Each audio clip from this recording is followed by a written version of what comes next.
OTB AM. With Gillette, we don't just play the game, we change it. Gillette, made of what matters. Well, what a weekend of sport that was, and what a busy show we have for you today. We're going to talk with Daniel Harris and Graham Hunter about the weekend's football. We'd love to hear from you. 0879 180 180 is the WhatsApp number. We've got the Gillette Pressure Rankings. Funnily enough, Pep Guardiola might feature again. That's coming your way just after 9:05 this morning, and Deal or No Deal is going to round it out. On top of that, it was a fantastic end to the weekend's snooker. The final wasn't quite as good as the epic day of the two semi-finals, finishing both in final frames. Ken Doherty is going to join us a little bit later on as well. To start, to kick the morning off, what better than Kenny Cunningham talking with Joe yesterday on Off the Ball about all the weekend's Champions League action. Enjoy this. We'll be reflecting on it in just a while. Yeah, it was a bad miss. He should have scored, but Manchester City's problems were, that was a big miss. Yeah. It was interesting actually listening to Gary Lineker speak about it. Very, yeah. Getting a striker's perspective in terms of the technique which he used. He was just he was pretty clear that he just tried to put too much force behind the ball. He said he should have been almost trying to decelerate his contact as he hit the ball. So if even if he scuffed it, it still would have been enough power to take it into the goal. Yeah. By actually trying to strike it as hard, as firm as he did, he brought in a very small percentage, that little bubble, and it could have taken it over the crossbar.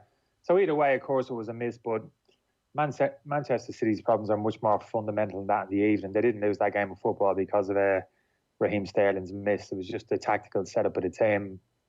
I'm still scratching my head this morning in terms of how Guardiola set the team up. I just don't understand. I don't know what he was thinking. It made no sense whatsoever, and ultimately it's cost his team.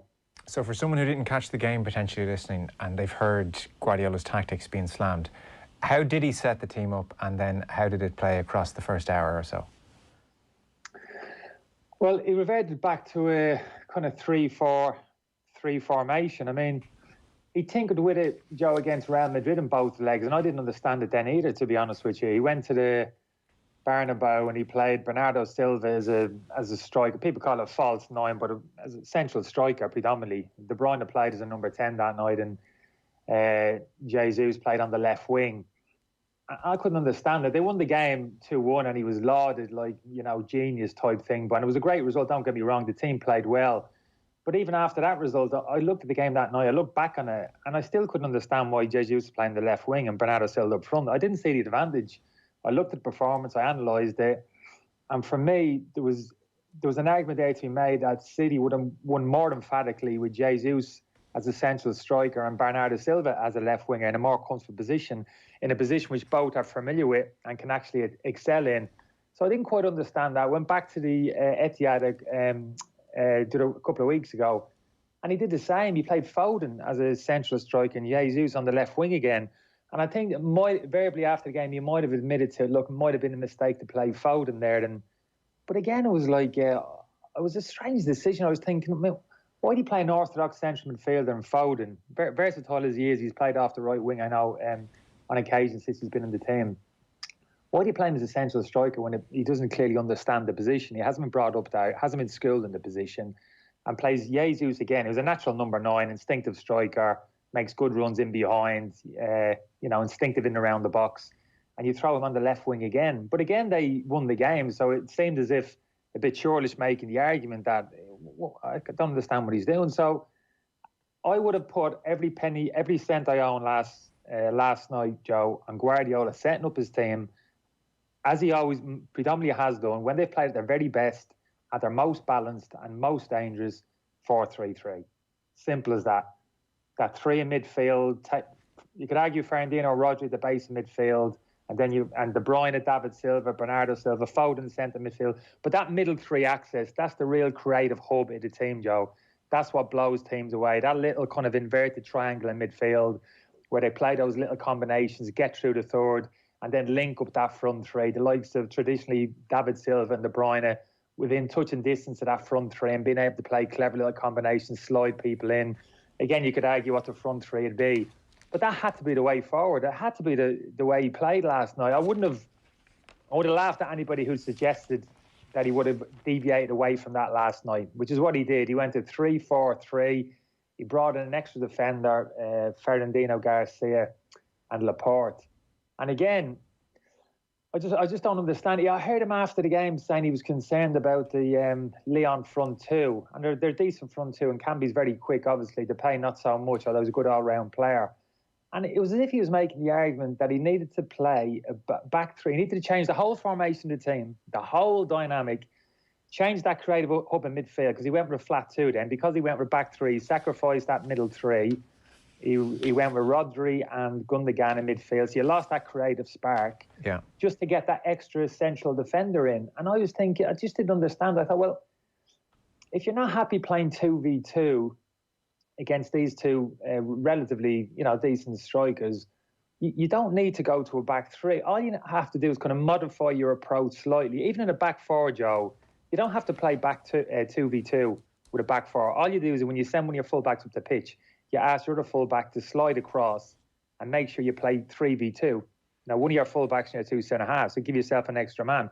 That's all you do. It's a slight modification. Don't commit your two fullbacks as high up the pitch and leave your two centre-halves. You haven't got a huge amount of confidence in 2v2. You don't have to change the whole dynamic of the team to do that. All you do is you say to Cancelo or Kyle Walker, listen, the ball's on one side of the pitch. Rather than make the pitch as big as possible and get yourself as high up the pitch, you get yourself back around on the cover, get yourself in contact with your centre-half, and just give us that additional player in the defensive area if you're worried about the opposition too. Sorry to interrupt. He's done that at times. I mean, we've seen him do that where the full-backs have played more conservatively against Liverpool at times. So it's not like he's unaware this is a very obvious option to him, which makes it stranger again. So, as you said, Fernandinho, Garcia, Laporte are their three centre-backs. Then it's Walker, Rodri, Gundogan, Cancelo, and it's De Bruyne, Jesus and Sterling. That's how he went at this.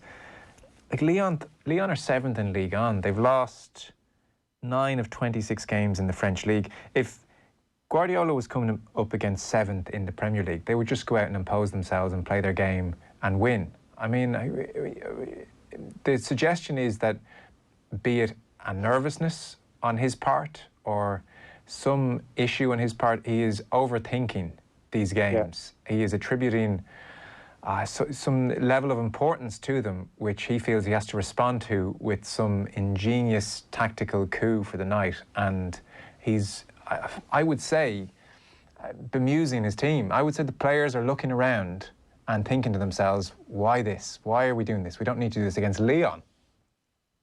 I agree with you. I think the fact when he started talking about that team shape, whether it's the day before the game with the players, a couple of those players, the more experienced players, would have been scratching their head. I got a sense that off Kevin De Bruyne being interviewed after the game. He wouldn't come out verbally and say it. He talked about maybe not being ourselves during that first half, not passing the ball like we can. But the reason why they didn't pass the ball because they didn't have those little patterns, those players in those areas of the pitch where they usually get those little combinations going. De Bruyne was kind of playing a floating role as a front three, in one of the front three. So he's playing a little bit higher up the pitch. Now, he's more dependent on people further down getting the ball and feeding him the ball. But he's looking down the pitch. He's got Gundogan and Rodri pretty much passing sideways and backwards for the majority of that first half. So he's getting kind of starved of possession. He should be the one in that central area, dropping a little bit deep in his natural position and actually dictating the play. And you've mentioned the Lyon team. Lyon were always going to play 3-5-2. It's predominantly how they play. We saw the Juventus games, you would have seen it. Very impressive, actually, out possession. Now, very compact, not highly unusual, Joe, but very compact out possession, drop, kind of low block at time to look to hit you on the counter attack. Albeit they have some clever footballers. So how are you going to break that down, that kind of system down, that kind of back five? They drop into a back five. Well, first and foremost, I'd say, well, can you get people in the team who can beat people in 1v1, beat them in 1v1 situations? So you look at your wide men. So who've we got there? You got Kevin De Bruyne playing in a half-cocked wide right position. And you're thinking, well, Kevin De Bruyne, to be fair to him, as brilliant as he is, he's not going to beat too many people in 1v1 situations. So immediately you sacrifice the like of Mahrez in that right side of midfield position. You can go and beat people in 1v1. Albeit you had that with Sterling on the left-hand side. Sterling was the best outlet down that kind of inside left channel. So that's one option. Had he got enough of those players individually can beat people in 1v1 situations, and he hadn't by leaving Mahrez and Bernardo Silva, etc., on the bench, then you think, well, how else do you get through it? Tight, compact defensive shape. Have you got people in central areas who can actually play in tight areas, play little combinations, 1-2s around the corner, killer passes, Ivan Needle kind of passes? Have you got those players, the David Silvas, De Bruyne predominantly, in the area of the pitch who can actually break that defensive block by the quality of their passing, their awareness, a high-quality technique which they have. And no, they didn't. He sacrificed that as well by putting Rodri and Gundogan in there, who are competent enough on the ball, Joe. But when the pressure comes, the squeeze comes in those areas, invariably end up playing that ball sideways and just keep possession in the football. So that's what I'm saying. Even looking at that Leon, people said, he was too respectful of that Leon team. For me, it was the wrong thing. Looking at that Leon team and seeing what they're good at, he set the team up the wrong way. Anyway, the only way to break that team down was to play his orthodox 4-3-3, get two natural wingers in the team who could stretch him wide and actually beat people in wide areas and get that real creative hub in that central area of the pitch. Take your pick, David Silva, Bernardo Silva, definitely De Bruyne, and then another potentially. And so he can attack it from both, as good as they are and as sound, as solid defensively as they are. Actually, that's the way forward. And from the defensive point of view, to counteract that attacking football, the pace of it can be on the counter-attack, just be a little bit conservative like we spoke about in terms of how you send your full-backs into forward areas of the pitch. Just put the brakes on one of them and make sure you've always got that spare defender at the back, giving a little bit of extra defensive cover. So that was the small kind of modification, only a small tweak which needed to be made, not certainly the kind of massive overhaul which we saw last night. And I think you're right. And I think the players sensed that, the experienced players in particular would have lost a bit of confidence when they saw that team sheet being put up. And that's exactly how it panned out for the first, certainly half an hour, 45 minutes of that game. It was pretty awful stuff from City. So I speculated when I said, is there a degree of nerviness about Guardiola at this stage of the competition, or does he want it too much, or is he attributing too much importance to these games where he feels he has to respond somehow? Again, we don't know. We're not inside his head. But what would be your guess as to what's going on when he's approaching these knockout Champions League games? Yeah, I mean, I think desperation. I wouldn't beat him up on that, Joe. In terms of he's desperate to win this competition. He's ambitious. I think there's a certain level of pressure there. As lauded as he is, and rightly so. He's a brilliant coach, kind of motivator, etc., etc. But he must feel a little bit of pressure. The kind of suggestion, the criticism that he hasn't won that Champions League for quite some time. And the reason why, of course, he won that, was so successful at Barcelona, was really more dependent on the players he had available to him, the world-class individual talents, Iniesta and Xavi here, Messi in particular I'm talking about, and they were the driving force. They were the people who actually brought those trophies to Barcelona, rather than maybe his brilliance as a manager. He had the opportunity to kind of confound that at Bayern Munich and the last couple of years at Manchester City, and the amount of funds that he's had at his disposal, and he hasn't been able to do it. So that criticism is going to grow and grow. Those whispers, maybe, John, maybe not outright criticism, but those whispers are going to grow. Do you know what? He's not quite as good as people think or as saying, and they'll back this up constantly with the lack of success he's had since he's left Barcelona. When they won that last Champions League. So I think there's a little bit of that in the back of his head, which can understand a real fierce determination to prove those critics wrong. And it's him really fundamentally that was driving all that success. So I think there might be a little bit of that desperation, but where there's a bit of ego in there as well, Joe, we'll never know that. I don't know him well enough. You know, he has changed ever so slightly.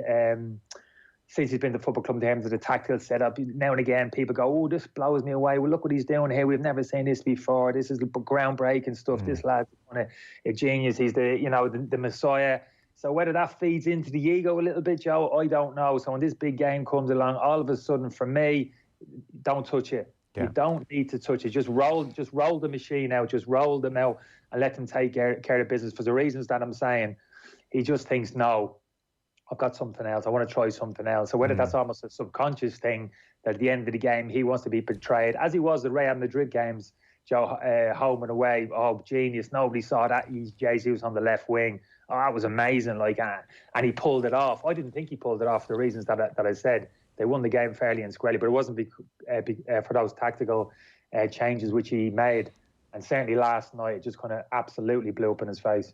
It's funny you say that about the Madrid game, because we did the Champions League night in here, and Damien Delaney was in studio watching it, and even just chatting to him off air as well as on air, he was saying it on air as well. He didn't like the Jesus on the left wing move either. He thought it was too clever by half. But as City were getting a foothold in the game and going on to win the game, he was already saying, and listen, we're going to Pep masterclass this, Pep masterclass that. And the result was dictating too much of the analysis of that game. He thought this is just, again, whether it's ego or overthinking or, succumbing to the pressure, this is unnecessary. Like, you've spent day in, day out, how many weeks and months drilling this team to express themselves in a certain formation. They're instantly comfortable with it. And then 2-3 days, I think he said, Guardiola, 3 days before the game, they started working on this shape.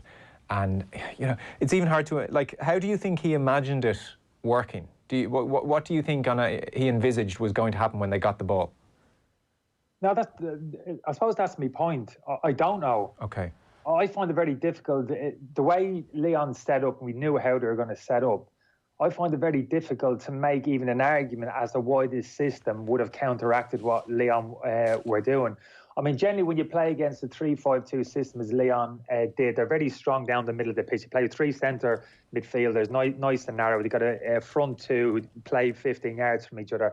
So really, the spaces, Joe, are down the sides. If you're looking to make an argument, how can you get through a kind of 3-5-2 with wing backs? The argument is always down the sides.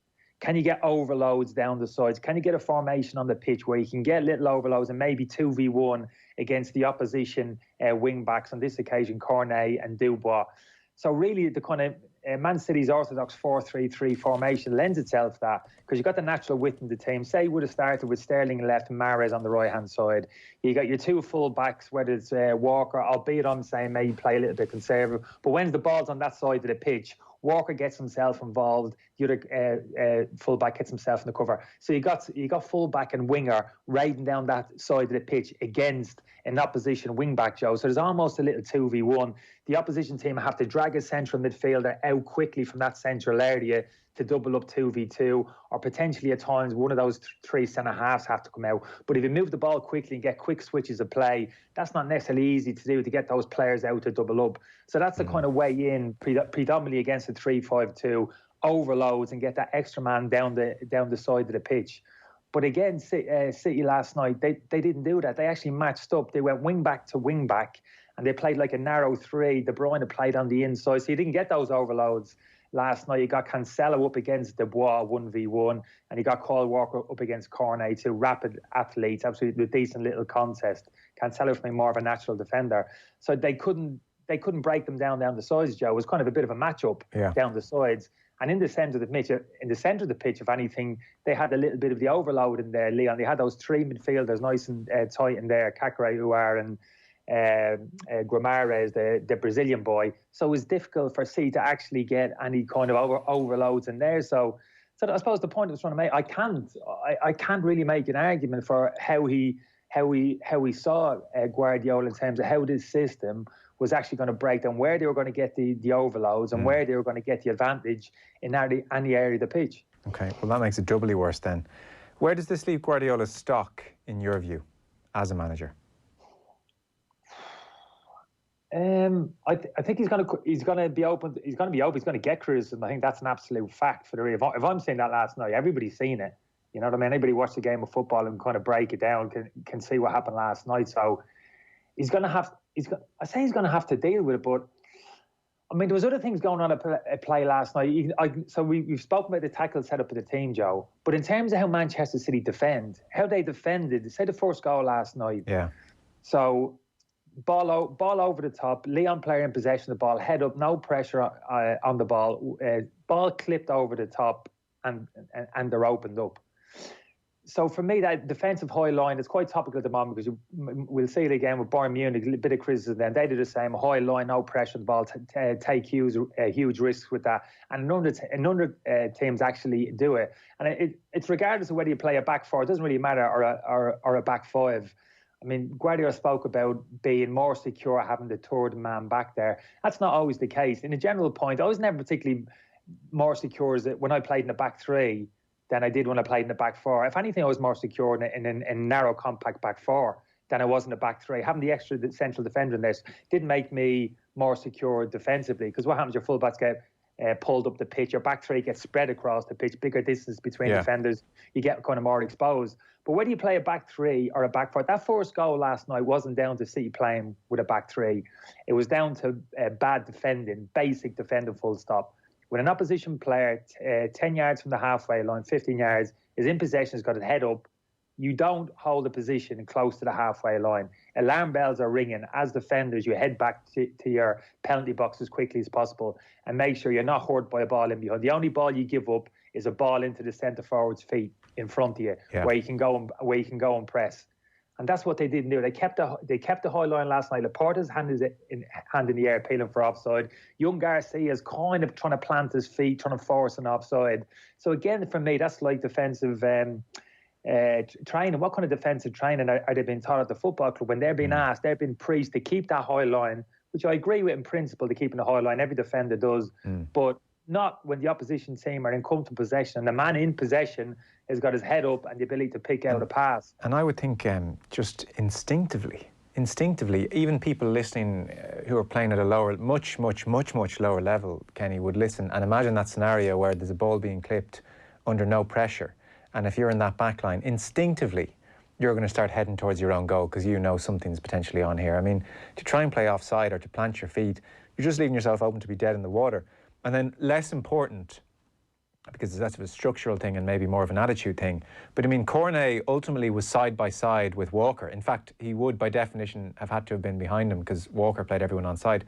So Walker just jogs back towards his own goal. Like, there's not even that instinct in Walker to say, you know, Garcia's running back, there might be a tackle here, I could be needed. I mean, if nothing else, I'm going to put the head down and get back towards goal. He trots back and Cornet outruns him and the ball falls to Cornet. And then, you know, something in Walker kind of comes to life and he you know, sprints 5 yards and it's way too late. So you're kind of looking at that and you are saying, well, Guardiola, I get that your genius is in making a team hum and do actually the harder aspect of the game, but there is something fundamentally wrong with that back line and that defending all round. Yeah, so I think it's a good point. So you're moving the conversation now. Now you're talking about recruitment of actually defensive players. Whose responsibility? Who's brought those players into the football club? And again, this is another criticism which you can lend to Guardiola. He's got to take responsibility for every single player that's come into that football club. He's one of the very few managers that dictates who comes in, who he wants, and he gets them.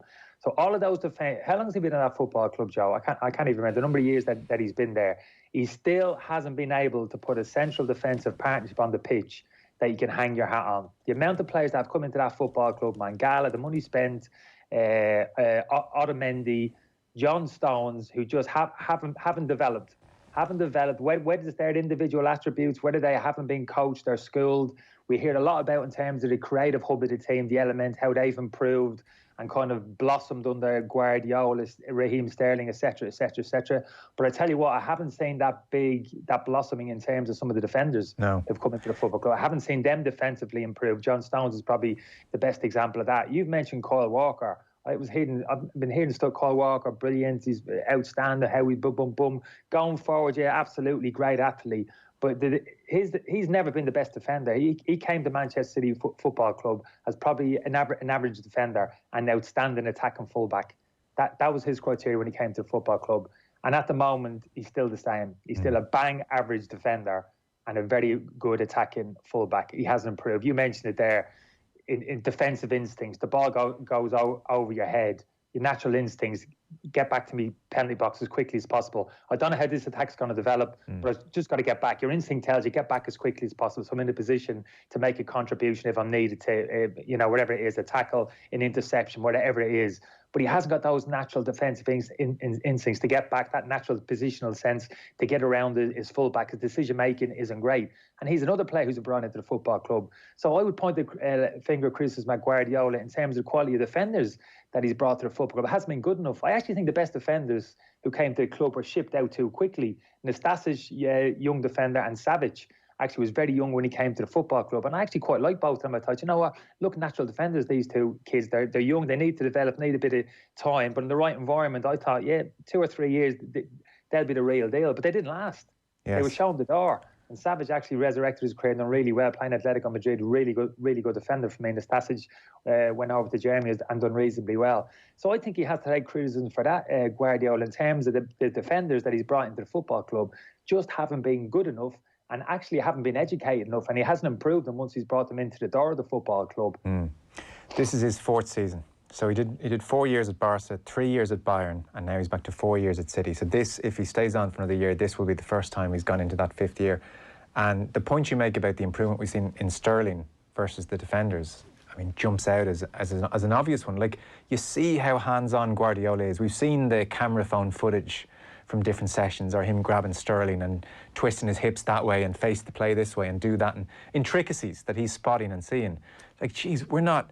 What we've just described there, that first goal, I wouldn't even call them intricacies, Kenny. They seem like more basics, you know what I mean? Like, ball over the top when there's no pressure, go, turn for goal, or in Walker's case, somewhere over the last 4 years, get back. If there's crisis, if there's trouble back home, you start running back home. So, I don't know. He's either not telling them that, which I'd find really questionable for a manager of that level, or he is telling them that, and for some reason Raheem Sterling can take messages on board and improve, and the defence can't, and that doesn't make much sense to me either. So I'm at a loss. Yeah, I'm not convinced he devotes as much time to the defensive side of the game, to be honest with you. Because, good defending, even really top quality defender at the highest level, Joe, basics, you've mentioned there, it really is the basics, even at the highest level. I mean, that first goal cost them last night, you know what I mean? This is Champions League quarter-final, huge, everything on the line. And Manchester United are out because Laporte being on that first goal, breaking it down to the specifics, Laporte being the left side of the three centre halves, he's looking all the way across the pitch. He can see the Leon player in possession. He can see Garcia. He can see the position of Walker, Fernandez. Akambi's on his inside making that run. He can see Akambi's run. So he's the one who can make all those computations in his head very quickly and make the decision. Do I hold the line here or do I drop? He has to drop. 100 times out of 100, you absolutely have to drop. And they're the basics. You're screaming at the young lad inside you, Garcia, who's only 19 years of age. Not only that, you're screaming at him, drop, and you're dropping as well into the space. So you can see Akambi. He's on the far shoulder of Garcia. He can't see him. Walker, to be fair to him, that initial ball over the top, Joe, you can't be critical. He doesn't know what's happening behind him. He's closest to the ball. Yeah. You're right in terms of his reaction once it goes over his head. But all these things, so you're up and down the pitch together as a defensive unit. Laporte should be screaming at Garcia. Garcia should be dropping off the basis of that. Laporte should be coming across in the cover. He should have a 3-4 yard head start, and that can be as quick as he is. And the whole defensive unit should function in that respect. Even worst case, that Camby's an absolute floor and muscles his way in, gets to the ball first. Laporte's on his shoulder. Garcia's recovering back in contact. Walker's on his way back. And then all you're asking your defenders is delay. Delay tactics. Hold them up. Show them to the touchline. Buys a little bit of time for even midfielders now to get back into a reasonable defensive shape. I mean, that kind of process I'm talking about, that kind of repeats itself 10, 20, 30 times during the course of the game. These are the basics, the fundamentals of defending, whatever level you play at. That's what I learned when I went into international football. Me thinking, I'm not sure I can play at this level. I mean, this is international football. I'm not sure I've got the tools to play at this level. And very quickly I realised, half a dozen caps in, 10 caps in, do you know what? If I just do the fundamentals here that I've been taught, that I've been schooled, that I've learned myself, if I just keep replicating that, making good decisions, doing the right thing, doing the basics, I might be all right here, OTB AM on OTB Sports Radio, Ireland's first and only sports radio station. The OTB Brief. Everything you need to know about sport every morning. Need to get on top of the day's sports news? Well, the OTB Brief is the only sports update you'll need every morning. With all the breaking stories, post-match reaction. I'm doing my bit to help him, but he's got to do it. And the best bits from off the ball, all in a 10-minute podcast. The bulking up, maybe it makes him a bit more stable. But look, I saw it on the range a year ago. The OTB Brief, online every morning from 7 a.m. on OTBsports.com or the OTB Sports app. Into sports. 20 yards out, Ursa shoot, Dodson! Oh, what a goal for Fabinho! Wow! Then get into the all-new OTB Sports app. I think when he apologises to me, I probably will say hello to him, No. Videos, sports news, live scores, interviews. If Fabregas is going to come up to me in the street and give me some of the mouth that he would have given me on a football pitch. Plus exclusive content on the OTB Podcast Network. The biggest names in sports. Ready when you are. Search OTB Sports on your app store and download it now. OTB AM. With Gillette, we don't just play the game, we change it. Gillette, made of what matters. It's 7:59 this morning, this Monday morning. We hope you're bright-eyed and bushy-tailed, or perhaps you've got square eyes from all the TV you were watching over the course of the weekend. Owen Sheehan, how are you? Very well. Any crack? How was Berlin? Was it good? Yeah, I've actually come all the way home to Kerry this morning to try and prove that I wasn't there on Saturday. I was saying it's 50-50 Sheehan's in the middle of this as I was scanning the video going, is that him over there in the fishnets? And it wasn't you. Thankfully, no.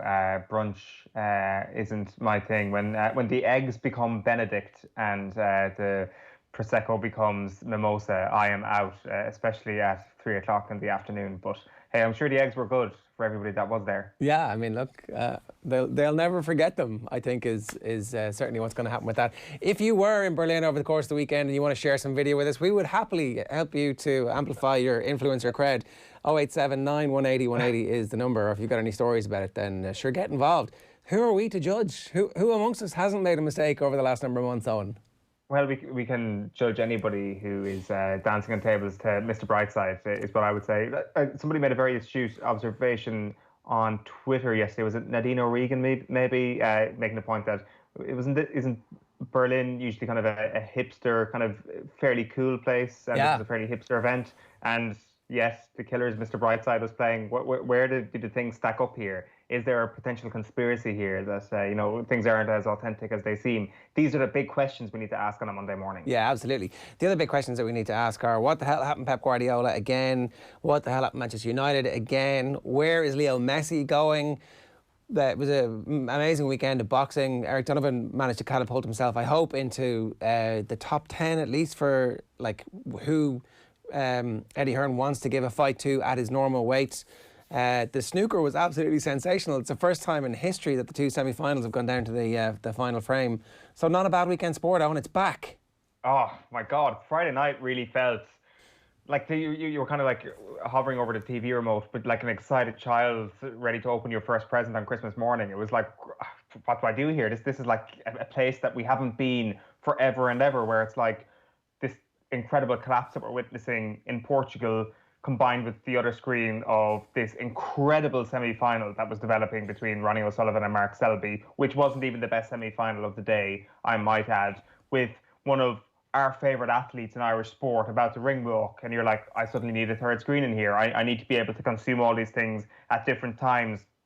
As invested as we are in Eric Donovan, you still can't really help looking at your phone thinking to yourself, oh my God, Philippe Coutinho's after scoring for Bayern Munich. He's after doing it again for Bayern Munich. Sorry, Eric, but I'm just going to have to flick back between rounds here for a moment. What the hell is happening in the snooker here? Oh my God, I've just completely lost my entire ability to be able to watch different things at one time. That has been the biggest thing that's happened during lockdown, clearly, is that none of us can multitask anymore. I think I speak for a lot of people saying that we had to actually go back and rewatch the last half an hour of Bayern Munich against Barcelona just to see the full extent of the collapse, because if it was 4-1, you wouldn't be interested in the last half an hour. But because it became 8-2, you're like, I need to see every single second of this. Yeah, there's lots for us to get stuck into. We're going to talk a lot of Man United. We're going to talk a lot of Barcelona a little bit later on. We've got Daniel Harris, and we also have Graham Hunter coming your way. We should talk briefly about the Manchester United's defeat last night. There was a row between Bruno Fernandez and Victor Lindelof. And Fernandez is out of order here. This is ridiculous behaviour.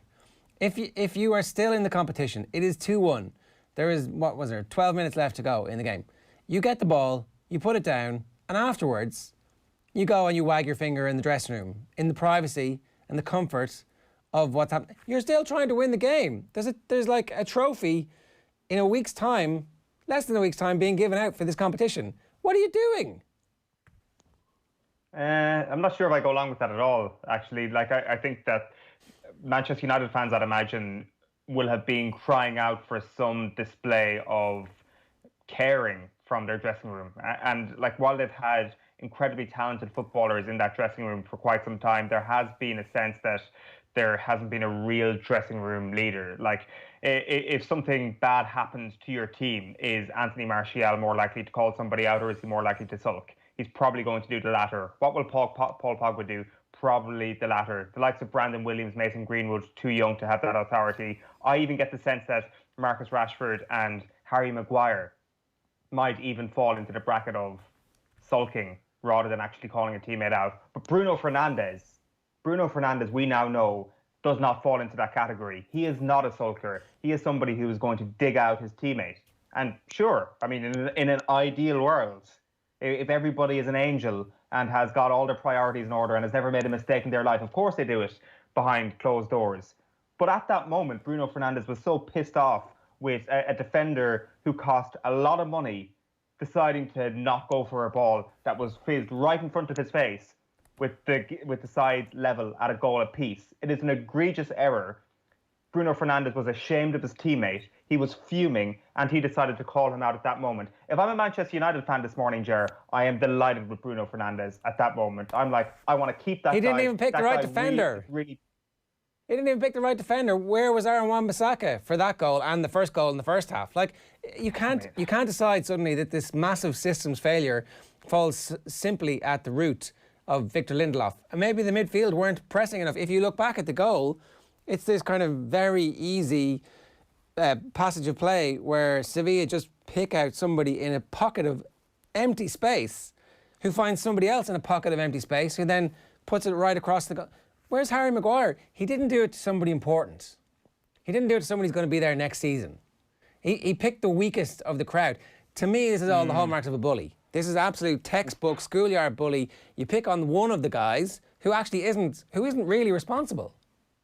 No, I'm not having the fact that Victor Lindelof could ever be the person who gets bullied at this situation. Like, I mean, how can someone like Bruno Fernandez be considered to actually bully Victor Lindelof in this situation? That would always happen the other way around. You're picking him out. You're picking out there like one player who you know is like barely hanging on to his position in the team, who's an easy target. Didn't go for Harry Maguire. Didn't go for any of his midfield partners who weren't closing down. It's just it's like, for me, it was narcissistic. It was selfish. It was the wrong. If you're praising him for showing leadership with 15 minutes left to go in a knockout game, and how does that make the rest of the team feel? How does it when you're in a high pressure environment and somebody starts screaming at you? Do you perform better? I'm not really commending him on his leadership. I do think that it's a hallmark of leadership. I think that I'm mostly impressed by how much he cares, because I genuinely think, Jared, that a lot of people in that Manchester United dressing room don't care as much as they possibly should. This is kind of like Kevin De Bruyne and David Silva getting into their spat on pitch in 2017. And of course, I mean, you will rightfully say that Manchester City aren't exactly the hallmarks of how great things should happen, considering that was in a Champions League phase. But still, Kevin De Bruyne is the best player in English football. You're making my argument for me. I didn't even have to open my mouth. Keep going. Go on. David Silva, one of the best players we've seen over the last 10 years in English football. They are the hallmarks of great players, that they desperately care about things to the point where they don't care who's watching. They don't care if they're digging a teammate out in public. Kieran Dyer and Lee Boyer, really, that's a real hallmark of leadership. That is not what we're talking about. That is not what we're talking. These are very different things. I mean, come on, they're not a million miles away from each other. Kieran Dyer, Lee Boyer, is about not passing the ball to one another. This is not about passing the ball to one another. This is about a centre-back who ignores a ball that fizzes right in front of him. And on your bullying point, if just Google it there, Victor Lindelof is 6'2", Bruno Fernandez is 5'10". A 5'10" person doesn't tend to bully a 6'2" person, not in that Manchester United dressing room. It is not a case of bullying. It is a case of Bruno Fernandez really desperately being so unbelievably annoyed by the fact that such an expensive defender would let a ball fizz across his face that he decided to have a pop at him in public. And I'm okay with that. I think Manchester United needs that sort of character in the dressing room. Well, someone needs to take Bruno aside and go, shut up. Game on the line. You're saying it's an ideal scenario, a happy world where we're all angels. That's not true. You just don't.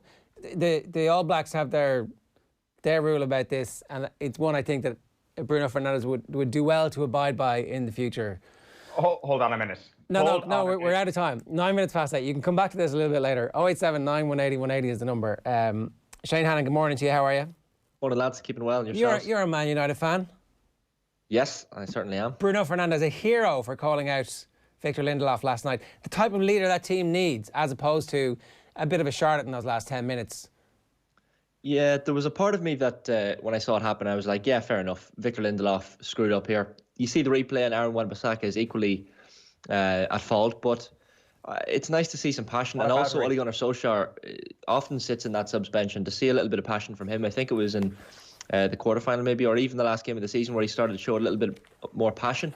Maybe it's been a little bit missing in that United squad. So not the worst thing. Yeah, they probably should have kept it to the dressing room afterwards, but, you know, these things sometimes spill over, I think. Should he not have been running back to get the ball? Yes. I mean, there's an argument. Yes. There's an argument for both, but I think... do you have time for a fight? Do you have time for a fight? I don't know. I'm not sure you do. And I'm not sure you're going to get a better performance out of Lindelof for screaming that. Maybe you are. Maybe, you know, maybe Bruno understands the... Maybe Bruno's the best man manager at Old Trafford these days. That's not going through his head. This is a completely emotional thing from Bruno Fernandes. This is not a calculated thing. And my point is that I'm fine with that. Your point about Aaron Wan-Bissaka is complete nonsense and whataboutery. You can't start thinking to yourself, "Ooh, which of these people will I dig out?" When you're digging somebody out, person responsible. It just happens. They're both highly responsible for this, and it is arguable who is more responsible. And your point on the All Blacks, which is the most nonsensical thing you've said, it is okay to implement an All Blacks philosophy if you are coming from an All Blacks base, when you are the best team in the world and have the best mentality in the world. Manchester United right now need to become the All Blacks. They need dickheads to be able to weed out dickheads. I realise that you left an important part of your brain in a nightclub in downtown Dublin over the course of the weekend, but the All Blacks instigated their rules after they lost a World Cup final because they choked again and again. They came from the lowest of the low, where they actually had the best. They had the best team in the world, but their entire psyche was defunct. They had somehow managed to talk themselves into this. And here's the point: you can't only institute a culture when you're at the very top. You have to instigate it from the very bottom. Next season, when they sign another centre-back to go alongside Harry Maguire, is that person going to be constantly wondering, am I allowed to pass the ball forward here? Because if I get it wrong, Bruno's going to come and dig me out in front of everybody. That's not how you build a culture. That's like selfish, look at me, I'm Bruno, I'm the star. This is a messiah complex that he's... Let's wait and see. I think that the seeds, he's got to be taken aside and said, don't do that again. Right? It's not exactly a Lee Bowyer or Kieran Dyer incident. It was heat of the moment, shout at each other, tell each other off. You just screwed up there. F off, leave me alone. It was that kind of thing. You see it in every game. It was just the fact that the cameras picked it up is why we're all talking about it. He might have even screamed at Aaron Wan-Bissaka and none of us happened to see it because TV cameras might have picked it up. But Tommy's saying get on, move on. But okay. How many more games did Lindelof play? How many more games does he start as first choice? Bring back Chris Smalling, I think. This is the end. He's killed him. He's killed him. And then I tell you, the seat of power now rests firmly with Bruno at Manchester United, and I hope he carries it well next season. Where are we going, Shane? Yeah, we'll start with that match, I guess, in Cologne. Manchester United missing out on the place in the final in the Europa League, losing 2-1 to Sevilla in that match we've just been talking about. Bruno Fernandez had put United ahead in the first half with, yep, you guessed it, a penalty. But former Newcastle United striker Luke de Jong won it for the Spanish side with a goal 12 minutes from time. That was after former Liverpool player Suso had equalised. United boss Ole Gunnar Solskjaer, speaking afterwards, says they need to just keep doing what they're doing to pose more of a threat. They worked so hard, right attitude, mentality. We need to strengthen the squad depth, of course, because it's going to be a long season. It's only going to be a couple of weeks rest until we get going again. Dust this down, make sure that we're ready and fresh to go. When we're on top, that's the time to keep squeezing at them. And we let them play too much in periods, 10, 15 minute spells. And maybe, we definitely let them off the hook. They certainly did. Sevilla will take on either Inter Milan or Shakhtar Donetsk in the final of the Europa League. We meet in the second semi-final. That's in Dusseldorf from 8 p.m. this evening. Here at home, Shamrock Rovers dropped their first points of the season in the SSE Electricity League Premier Division. The league leaders were held to a scoreless draw away to St Pat's, who had Shane Griffin sent off early in the second half. Rovers have a 4-point lead currently at the top of the table. Tonight in the first division, the top two clash as leaders Cabinteely visit Longford Town. Third place Drogheda United host Galway United, and UCD entertain Athlone Town. All those matches kick off at 7:45. Rangers are top of the Scottish Premiership on goal difference this morning. They moved above Hibs despite being held 0-0 at Livingston. Stephen Gerrard's men had won their opening 3 top-flight matches. To the snooker, Ronnie O'Sullivan yesterday won the World Championship for the 6th time with an 18-8 victory over Karen Wilson at the final at the Crucible Theatre in Sheffield. It moves O'Sullivan to within one of the all-time record of world titles, currently held by Stephen Hendry. O'Sullivan has further clarified remarks, by the way, speaking after that match that he made earlier in the tournament about the poor standard of some of the younger players on tour. But like I said, I think, it'd be good to see some young talent coming. Listen, like I said earlier in the tournament, there's like I said about the standard. Down the bottom, everyone's a good player and everyone can beat each other on their day. But what I was saying was some of these bottom players can't do it match after match, tournament after tournament. Anyone can beat anyone on their day. Anyone that's on the tour can beat me on Monday, but can he beat me Tuesday, Wednesday, Thursday, Friday, Saturday, and for the following 2-3 weeks and get the better of me? Probably not. So, but Kyron's definitely one of them players that can beat me Monday, Tuesday, Wednesday, Thursday, Friday. You know, he's a stayer. You know, and you know, you're looking for people like that on the tour, and there's some great talent on there, and many of them Chinese, but they've got to kind of start to take this business serious if they want to compete with the likes of Kyron and Judd, because you know they have the hunger and the desire, and that's everything really. If you got that, you got a chance. Moving to the golf, Shane Lowry and Seamus Power both finished inside the top 30 at the Wyndham Championship in North Carolina. American Jim Herman shot a final round of 63 to finish up on 21 under par and win the tournament, one ahead of Billy Horschel. Lowry ended up on 12 under, while Power was 10 under. Lowry's final round of 67 included 4 birdies and a bogey on the front 9, before concluding with a birdie and bogey on the back 9. The tie for 23rd was enough to see Lowry into the top 125 on the FedEx Cup standings, thereby securing his place at this week's first playoff event at TPC Boston. Lowry's play moved him up to 122nd in their standings. That booked his place for this week's Big Money Northern Trust, where Graham McDowell, 113th in the standings, and Rory McIlroy, who is 8th, will complete the Irish contingent. England's Sam Horsfield has a second European Tour golf title in the space of 3 weeks. Meanwhile, he finished the Celtic Classic with a 2-shot victory on 18 under par in a storm-affected final round in Newport. Scotland's Conor Syme shared third place with Andrew Johnston and Thomas Peters. Horsfield clinched his first Tour title in the Hero Open earlier this month. Some Formula 1 this morning. Lewis Hamilton continues to break records, extending his lead in the Drivers' Championship standings to 37 points. The 6-time world champion won the Spanish Grand Prix yesterday to achieve 156 podium finishes, the most in the history of the sport. Hamilton crossed the line comfortably ahead of Red Bull's Max Verstappen, with his Mercedes teammate Valtteri Bottas third in Barcelona. There's a 7-race card taking place at Tipperary this afternoon. That first one goes to post there at 1 o'clock. Some news as well, worrying news on a GAA front that came in last night. Meath club Simonstown Gales have suspended all activity for 48 hours after an adult player tested positive for COVID-19. The Meath side released a statement last night confirming the news. It comes 48 hours after their senior team lost to Nobber in the Meath Senior Football Championship Group C. And finally this morning, Cora Staunton will return to play with Greater Western Sydney Giants. August 2nd to 15th was the sign and trade period for Aussie Rules Women's, so the decision had to be made by Saturday. Cora Staunton will be 39 years old during the course of the 2021 season. Donegal's Yvonne Bonner is also returning to the club. According to reports, Mayo's Sarah Rowe and former Cavan star Aisling Sheridan have been kept on at Collingwood. All right, good stuff, Shane. Thanks very much for that. 17 minutes past 8 here this morning on OTBAM. I'll tell you what's coming up now. We've got Daniel Harris standing by to talk to us about Manchester United, and after that we'll get to Ken Doherty talking about the snooker. A little bit later on we'll bring you the Gillette Pressure Rankings just after 9 o'clock. Graham Hunter at 25 minutes past 9 talking about Leo Messi and the 8-2 debacle. 9:45 Deal or No Deal, and we'll be done by 10 this morning. If you want to get in touch, 0879 180 180 is the number. Daniel Harris, good morning to you. How are you? Oh, we'll get him in a second there.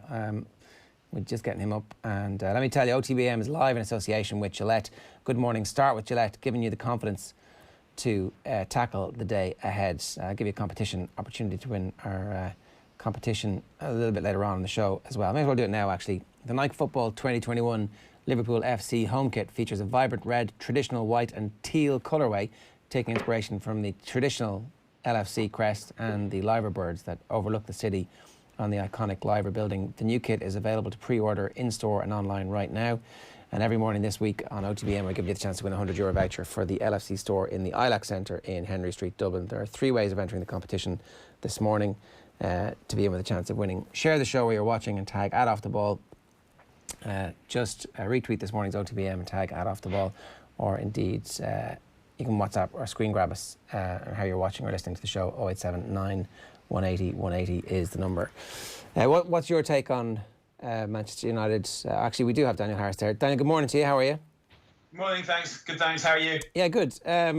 We've already had our debate about the merits or otherwise of Bruno Fernandez digging out Victor Lindelof. So maybe we'll park that for now and come back to it. What are the lessons to be learned from the fact that Manchester United ran out of steam towards the end of that game last night? Ultimately, they need better players. Harry Maguire said that United deserved to win last night, but, that's obviously a load of bollocks. I can see why he thought that, but there's a handy metric for determining which team deserved to win a football match, and it's called the score. And United scored fewer goals than Sevilla, so they deserve to lose. They need to finish better.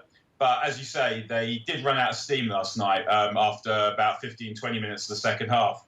And the problem there was they didn't have anything to bring on off the bench. And I'm sure Ole knows that substitutes are handy, given obviously that he used to be quite a handy substitute himself, but he couldn't bring himself to bring anyone on because the quality on the bench is insufficient. So even if you had just one more attacker, that would have made a big difference last night. But in terms of other problems that United have, I think that if you look at the way Liverpool play, they play with two wide attackers. And the reason they're able to do that, with Mane and Salah playing basically on their wrong foot so they can come in, is because they've got two fullbacks that keep the width. And United didn't have that last night. Like Wan-Bissaka, who I think is a really good defender, just had a nightmare last night, and he didn't really want to try getting outside Greenwood and going down the line. And Greenwood definitely wanted to come inside. And on the other side, you have Brandon Williams, who is a left-back, who's always been a left-back, but he's still right-footed, and he didn't really want to go wide. He didn't really want to get down the line either. And so it all got a bit tight and a bit narrow. That meant that Sevilla could basically just stick loads of men in the middle of the box, and they defended the box really well. But you didn't particularly think United were going to score once they went behind. And I think that's quite a lot of the reason. So the way that you would address that ultimately is by buying players. You need to buy a right wing. Obviously, we know United are trying to buy Jadon Sancho. And as I said, he would have made a very big difference last night, I think. It's the chickens coming home to roost of 5 years, 7 years, 8 years of bad investment in players who are just a level below where Manchester United need them to be in a European semi-final. You need to be able to bring on players who are going to change the game. That's the quality of footballer you actually need. Or you need to be an absolute genius manager who's getting the very best out of some mediocre players. And Manchester United don't have either of those two things at the moment. I'm not sure I can think of too many genius managers who've got European semi-final defining games out of mediocre players. They might have players who aren't as good as the other players who they can bring on to make a difference, but they'll still be around those other players. So I wouldn't particularly blame Ole's lack of managerial genius for not having good enough players to bring on, or not having crap players who he can make into something useful, because he doesn't have that. Like Igalo, Mata, they're old. Like, you're not going to change them into becoming something that they're not.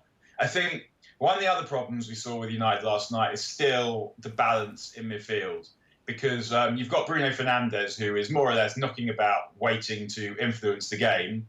You can't really have another midfielder who's trying to do that. And Pogba is sort of trying to do that. He did some beautiful stuff last night, but we didn't see enough of him.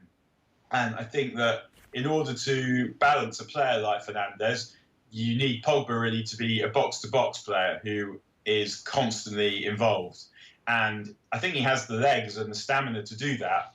I don't think he's been told to do that. I'm not particularly blaming Pogba for this. And I think what I'm kind of talking about really is the difference between a 4-2-3-1 formation, which Ole likes, and a 4-3-3 formation, which I think is better, because it means you can commit an extra man forward when you're attacking, but that man also has defensive responsibilities. And the problem with a player like Pogba is he's a great long passer, but you also want him on the ball around the box. And the only way you're getting both of those things out of him is if he is detailed to run up and down. And I don't think that's what's happening. So I don't think United are getting the most out of him, and I don't think he's getting the most out of himself either.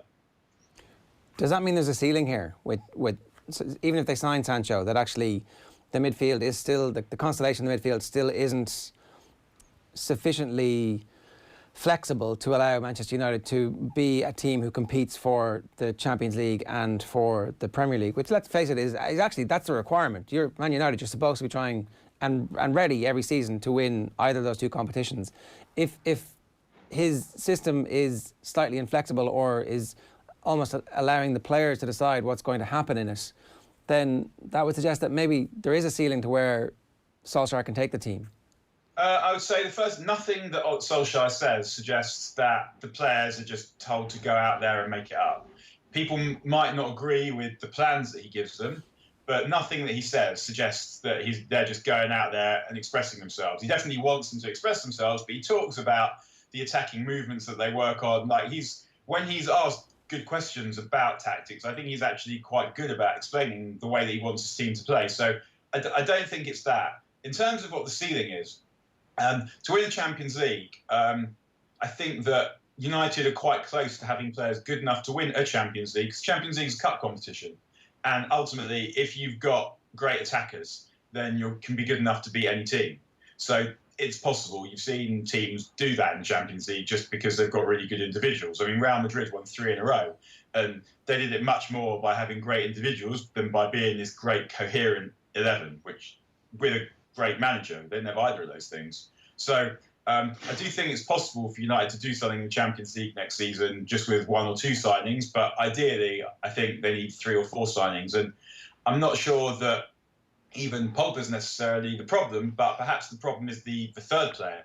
So in the league, Ole was playing Matic wherever he could, because I think ultimately he felt that he wanted someone reliable, reliable in his mind, who was always going to be more or less in the same place in front of the back four. But I don't know if it's just because it's hot in Germany, but he preferred Fred in the last couple of games, and Fred gives you something different. He gives you the legs that Matic doesn't have, and he also gives you passing that Matic doesn't. When Fred gets the ball, he looks to move the ball forward quickly. Now, I don't think that Fred has the necessary quality to do that at the level United want, but it suggests a slight evolution of the style. And so if you look at United and you think about what does this team need, I think it's quite clear, and I've been saying this to you for quite some time, it needs a better centre-back than Lindelof. I think we saw that with significant clarity last night. It needs a right winger. United are trying to sign Jadon Sancho, and it needs a midfielder to play with Pogba and Fernandez. And I think that we saw again last night that Ole thinks that he needs that too, because he played Fred and not Matic. Whether he gets the money to do those things, and you talked about 7 or 8 years of poor purchases from United, but really that reflects the 7, 8 years before that of Glazer ownership, because as soon as the Glazers took over, United were more or less always making do and always chasing and always trying to find a way of getting around things. And when David Moyes took over, the team that he inherited, they were champions, but they were like this old, clapped-out machine that only the crazy inventor can get to work. And so rather than, if you look at what had been going on at City in the end of the Fergie era, they were buying Yaya Toure, they were buying Sergio Aguero, they were buying David Silva. United were buying Chris Smalling, they were buying Phil Jones, they were buying Ashley Young, buying Shinji Kagawa, players not at that level. And so they were having to make do. And they had a genius of a manager who was able to make that work. But what they're trying to do now is they're trying to buy players who are good. You want them to buy players who are good. And that does come back to your point about not having a manager who is able to take players of that level. But the other thing about Fergie is while he was getting performances out of the kind of players I just mentioned, he had proper serious players like Wayne Rooney and Robin van Persie and Michael Carrick. And what Ole is doing is he's hoping that the players that he has, the better players that he has, are going to ascend to that level. Martial, Rashford, Greenwood, Fernandez. He wants those players to ascend. And if that happens, then obviously it's easier for you to carry the other less good players that you have. But he still needs work to do on there's still a lot of work to do on the essentials. Daniel, there's clearly been a dip since Manchester United's initial form after the return of football. What percentage of that would you put down to the fact that they are clearly exhausted? Like, there has to be a part of it as well that teams have figured out the Manchester United front four, so to speak, a little bit too. Well, I thought the first hour last night, the football that they produced was as good as anything they've produced under Ole. So I'm not sure that if there's exactly been a dip. I think they got tired and they were really poor. The West Ham game is one that stands out, but where they basically ran out of ideas and they didn't create very much. But last night, I felt that was the highest level. That was the highest level game I've seen United play in a long time. In that they were playing another good team and they were both having at it, and it was a proper end-to-end game in which United was superior for the first hour. And I don't think that is a regression at all. I think that's progression. There's lots of different ways you can lose a football match, and creating loads of chances, playing really well, missing the chances, and getting caught is such that there is a best way of losing, is probably the best way of losing, because it means that you're doing the right things and you're going in the right direction. So I don't think I entirely agree to say that United have dipped, because I thought they played some absolutely great football against Copenhagen, and for an hour last night, I would say that is some of the best stuff they played in probably 3 or 4 seasons. Do you not think against Copenhagen there was not a lack of invention, but perhaps a lack of incision going forward? I know they had a few chances last night, and Bono, the Sevilla keeper, did quite well to keep them out on a number of cases. And like as you say, the scoreline is all that matters, but you can see where Harry Maguire comes from last night. At the same time, you do look at the Copenhagen game, and certainly in my opinion, I thought, is this attack starting to look a little bit more blunt than we had initially thought, despite the fact that all the main players are still there from the resumption of football? I don't agree. I mean, I thought it took them half an hour to get going against Copenhagen, and I wouldn't blame the attack for that, blame all of them for that. But it just, and sometimes it happens. It took them half an hour to get going, but after it took them half an hour to get going, they made lots and lots of chances. And they made lots and lots of chances through the end of the first half, through the second half, and through extra time. So I felt like the finishing needed to be more precise, but the chances that they were missing were not, to me, half chances particularly. They were opportunities where you would expect the players to score. So you might say that the finishing wasn't good enough and wonder if that would be a problem in the future if you have players who aren't reliable finishers. And I think that Rashford particularly is not a particularly reliable finisher. Martial is good at the difficult ones, needs to still get a little bit better at the easier ones. But I wasn't particularly feeling a lack of incision because I felt that they had a lot of shots on target, and giving the Copenhagen keeper the opportunity to have a great game. And if the other keeper has a great game, as they did last night, then there are two things. Number one, you can say, well played, but ultimately I would blame the finishing. I wouldn't blame the lack of creativity and the lack of decision. Fair enough. Just one more on that. How close do you think Marcus Rashford is to putting in a 20-goal season in the next couple of years? Because that's obviously what you will expect from Marcus Rashford. I mean, 20 goals in the Premier League, obviously. It was 17 in the past campaign, which isn't a bad tally, Daniel, despite the fact that you would probably pick him out as maybe the weakest of the front three form-wise since football came back in the summer. Well, yeah, I mean, he's got 17 league goals and he broke his back. So if he hadn't got injured, then I'm pretty sure he would have his 20 league goals. But yeah, I agree. I think in an ideal world, he probably wouldn't have started last night because he hasn't been playing that well. I think that I keep reading it's mainly Twitter, which is obviously not necessarily a good barometer of sensible opinions, but that he's been playing out his arse for ages. But he played really well against Palace, which was 4 or 5 games ago. So he's not been in a run of terrible form for a long time, but he hasn't played well since Palace. So, yeah, I think it's fair to say that had Jadon Sancho been around, Rashford probably wouldn't have played last night. But Rashford did win the penalty, and if someone had been following in the free kick that he took, as they should have been, then he also would have created another goal. So even on a bad day, he's still creating opportunities and he's still getting himself into positions as well, because it wasn't, again, and this is kind of related to the point about what I said about a good way to lose. You would prefer to lose creating loads of chances than doing nothing. I would rather Rashford was getting into positions and missing and fluffing his lines than just doing nothing. And I think the problem with him last night was when he got opportunities to do something good, he mainly didn't. He still did do a couple of good things while he was there, which is positive. But yeah, if United had a genuine alternative instead of him, he probably wouldn't have started the game last night, and he certainly would have been brought off before he was. So I think that, yeah, so I'll go back to the original question. 17 goals and no broken back would probably be 20 league goals. Last question. We've had this debate on the show a good bit about how far behind Manchester United's front three are versus the front three at Liverpool or the front three at City, for example. What's your view? How far behind are those front three from the other two? And let's face it, that's where the league titles will be won and lost over the coming seasons. I would say that I don't think it's about the front three exactly, about the individual players and the way they combine. I think United's front three are really good at that. I think it's about the way that your team works in order to work with the front three that you have. So I'm coming back to what I said before, that Liverpool's front three works really well with the way that Liverpool play. They have two fullbacks that go forward and stay wide, and they're able to facilitate that with a midfield that lacks a bit of technical quality, but has a lot of legs that enables them to cover for the fullback. And that's the way that Liverpool go about it. And they have a centre forward who holds the ball up So when they go through the middle, they have someone like Firmino who doesn't score that many goals, but he's effectively another playmaker. So yeah, Firmino and the fullbacks are effectively Liverpool's playmakers, and that works really well with the two wide attackers that they have. United, they have their individual front three have the ability to be as good as Liverpool City's front three. But the first thing is that they're quite a lot younger. They're still learning the game, whereas Salah and Mane are at their peaks. This is what they are.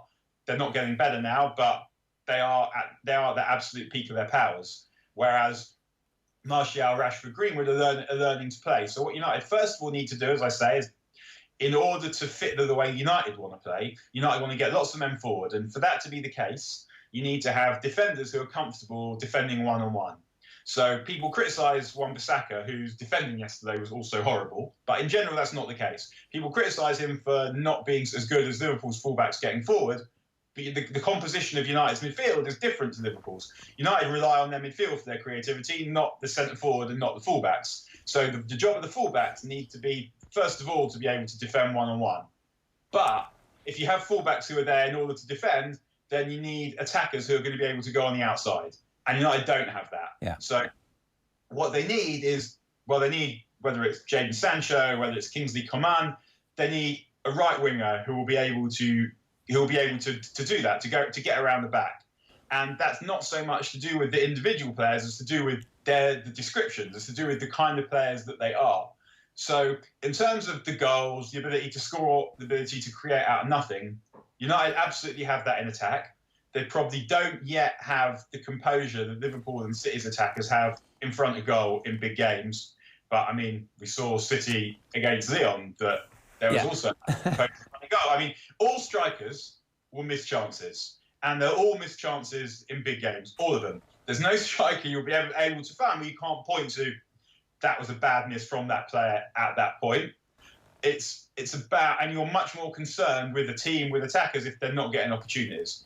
With United, it's more about refining the style of the team play and signing the right players to fit in the holes that we can all see that exists. Yeah. And Liverpool already have filled those holes. So they are a coherent unit that it took Jurgen Klopp 2 or 3 years to build. He built it, and now he's fine-tuning. But United, they're still in the building process, and the question is whether Ole's going to be afforded the money to be able to get what he needs or not. We're about to find out. Daniel, good stuff. Thanks a million for joining us this morning. See you again, lads. Daniel Harris giving us some thoughts there on the Man United situation. We'd love to hear from you. 0879 180 180 is the number for that one. In the front three, just as good as the other two, just a little bit younger.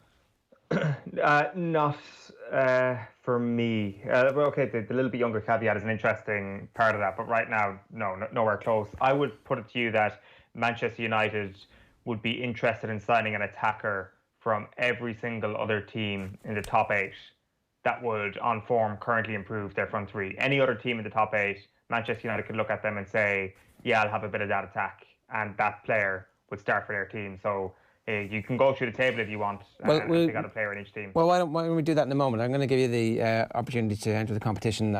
2 weeks ago on OTB AM, we brought you the new Liverpool FC and Nike football home jersey. This morning, we're talking about next season's away jersey, and we're giving you a chance to win a €100 voucher to the official LFC store in the ILAC Centre. The Nike Football 2021 Liverpool FC away kit features a vibrant teal and black colourway, drawing on cultural references from across the city. The gold Premier League winners patch is available to be printed on new sales of the 2021 away shirt. The new kit is available to pre-order in-store and online right now. And every morning this week on OTB AM, we're giving you the chance to win a €100 voucher for the LFC store in the ILAC Centre in Henry Street in Dublin. 3 ways of entering the competition. Share the show where you're watching and tag @OffTheBall.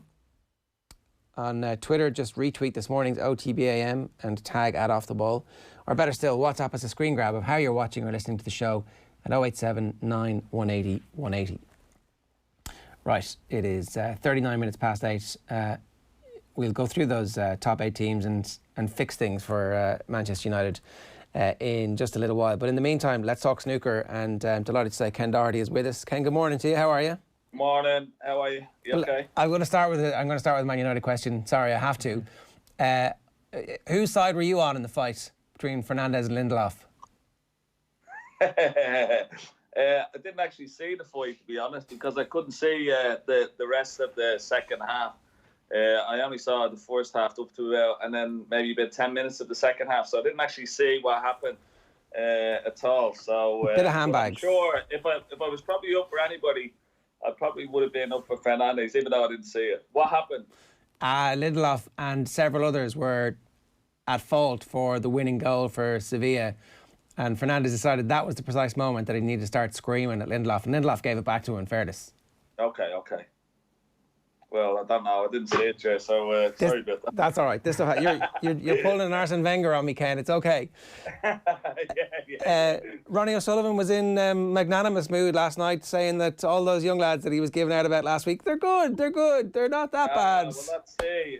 He must have been listening to us, Jared. You see, a much better interview, even after the final, was fantastic. And that's they're the type of interviews you want to hear, not the other stuff, And I thought he was absolutely brilliant. The final was brilliant up to a point. I mean, it was a bit of an anticlimax in the end, but up to a point, particularly on the Saturday, was very, very good. And then the beginning of the Sunday. But then once he got to, got to 10-8 at one stage, and then once it got to 11-8, 12-8, he just took off. He's one of the best front runners that we've ever had in the game, and just got his confidence back from somewhere, because he was really rocking right up to 10-8, and Karen Wilson put it up to him. But in the end, he was just way too good. I mean, he's won 6 World Championships now, and he's just absolutely on the table. He's the best that we've ever had, the most talented for sure, and a genius, and brilliant to watch. Absolutely brilliant.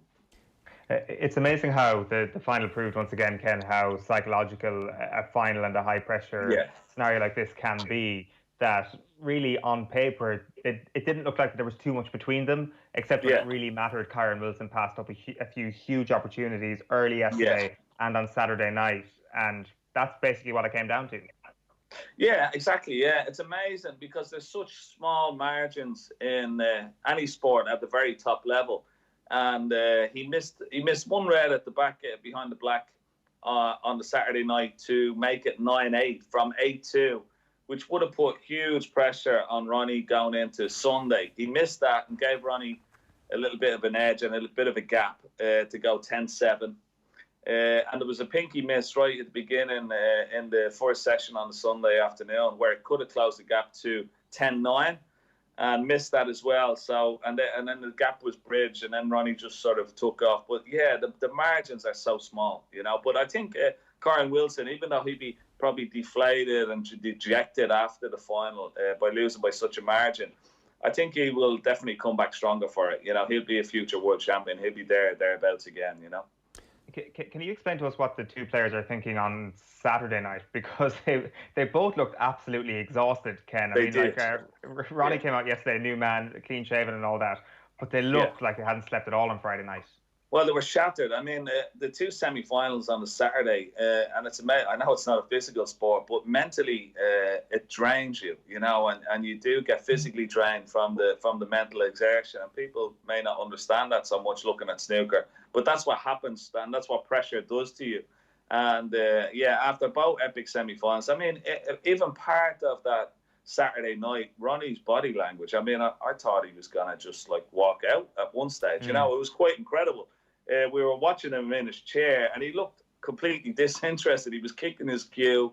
He looked really bored. He couldn't wait to get out of the arena. And, and for Ronnie O'Sullivan, like he's done in the past, you don't know what to expect from him. That's the electricity he sort of gives. But on the Sunday, he's clean-shaven, completely up for it, a lot more focused, and played some fantastic snooker. I mean, he's the way he can sort of turn it off, turn it on, it's just incredible, at such a high level. I've got to say, I do think part of that conversation that we had last week, when it seemed like he was putting pressure, there was some game he was playing with himself. Yeah. I don't really think he thinks that much about the lower order players. And suddenly he's like, well, what am I, why am I doing this? Exactly. Picking a fight to try and give himself something. Yeah, exactly. Well, I think sometimes the interviews, he comes off and he talks, and it's like it's cringe or car crash sort of material. That he doesn't. I don't know what he thinks about what he's going to say, or it just comes out, or he just wants to say something to grab attention. Maybe he does, or maybe he does just to fuel things up a little bit. You know, he's always gone against conformity. You know, there was a great story one of the referees told us about when he skipped a press conference, and he got fined 250 quid, and he gave the tournament director 500 quid, and Paul Collier said to him, he says, Ronnie, there's 500 quid here. The fine is only 250. He says, I'm not turning up tomorrow either.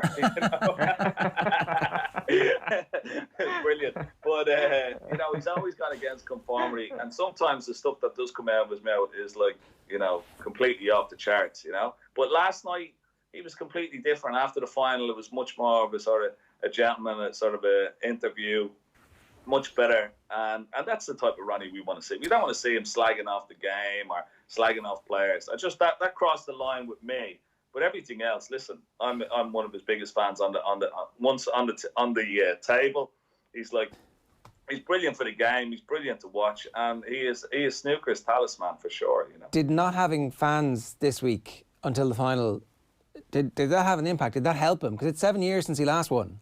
Yeah, actually, we were talking about that, and I think it did help him because he didn't like the hassle of there was no press there, there was no people outside, there was no people like chasing him down the road for interviews or autographs or looking for tickets. And I think actually that those first couple of weeks, I think it definitely helped him that he'd just go in there, just play snooker, and he could go and chill out without any hassle. And he said that a few times himself.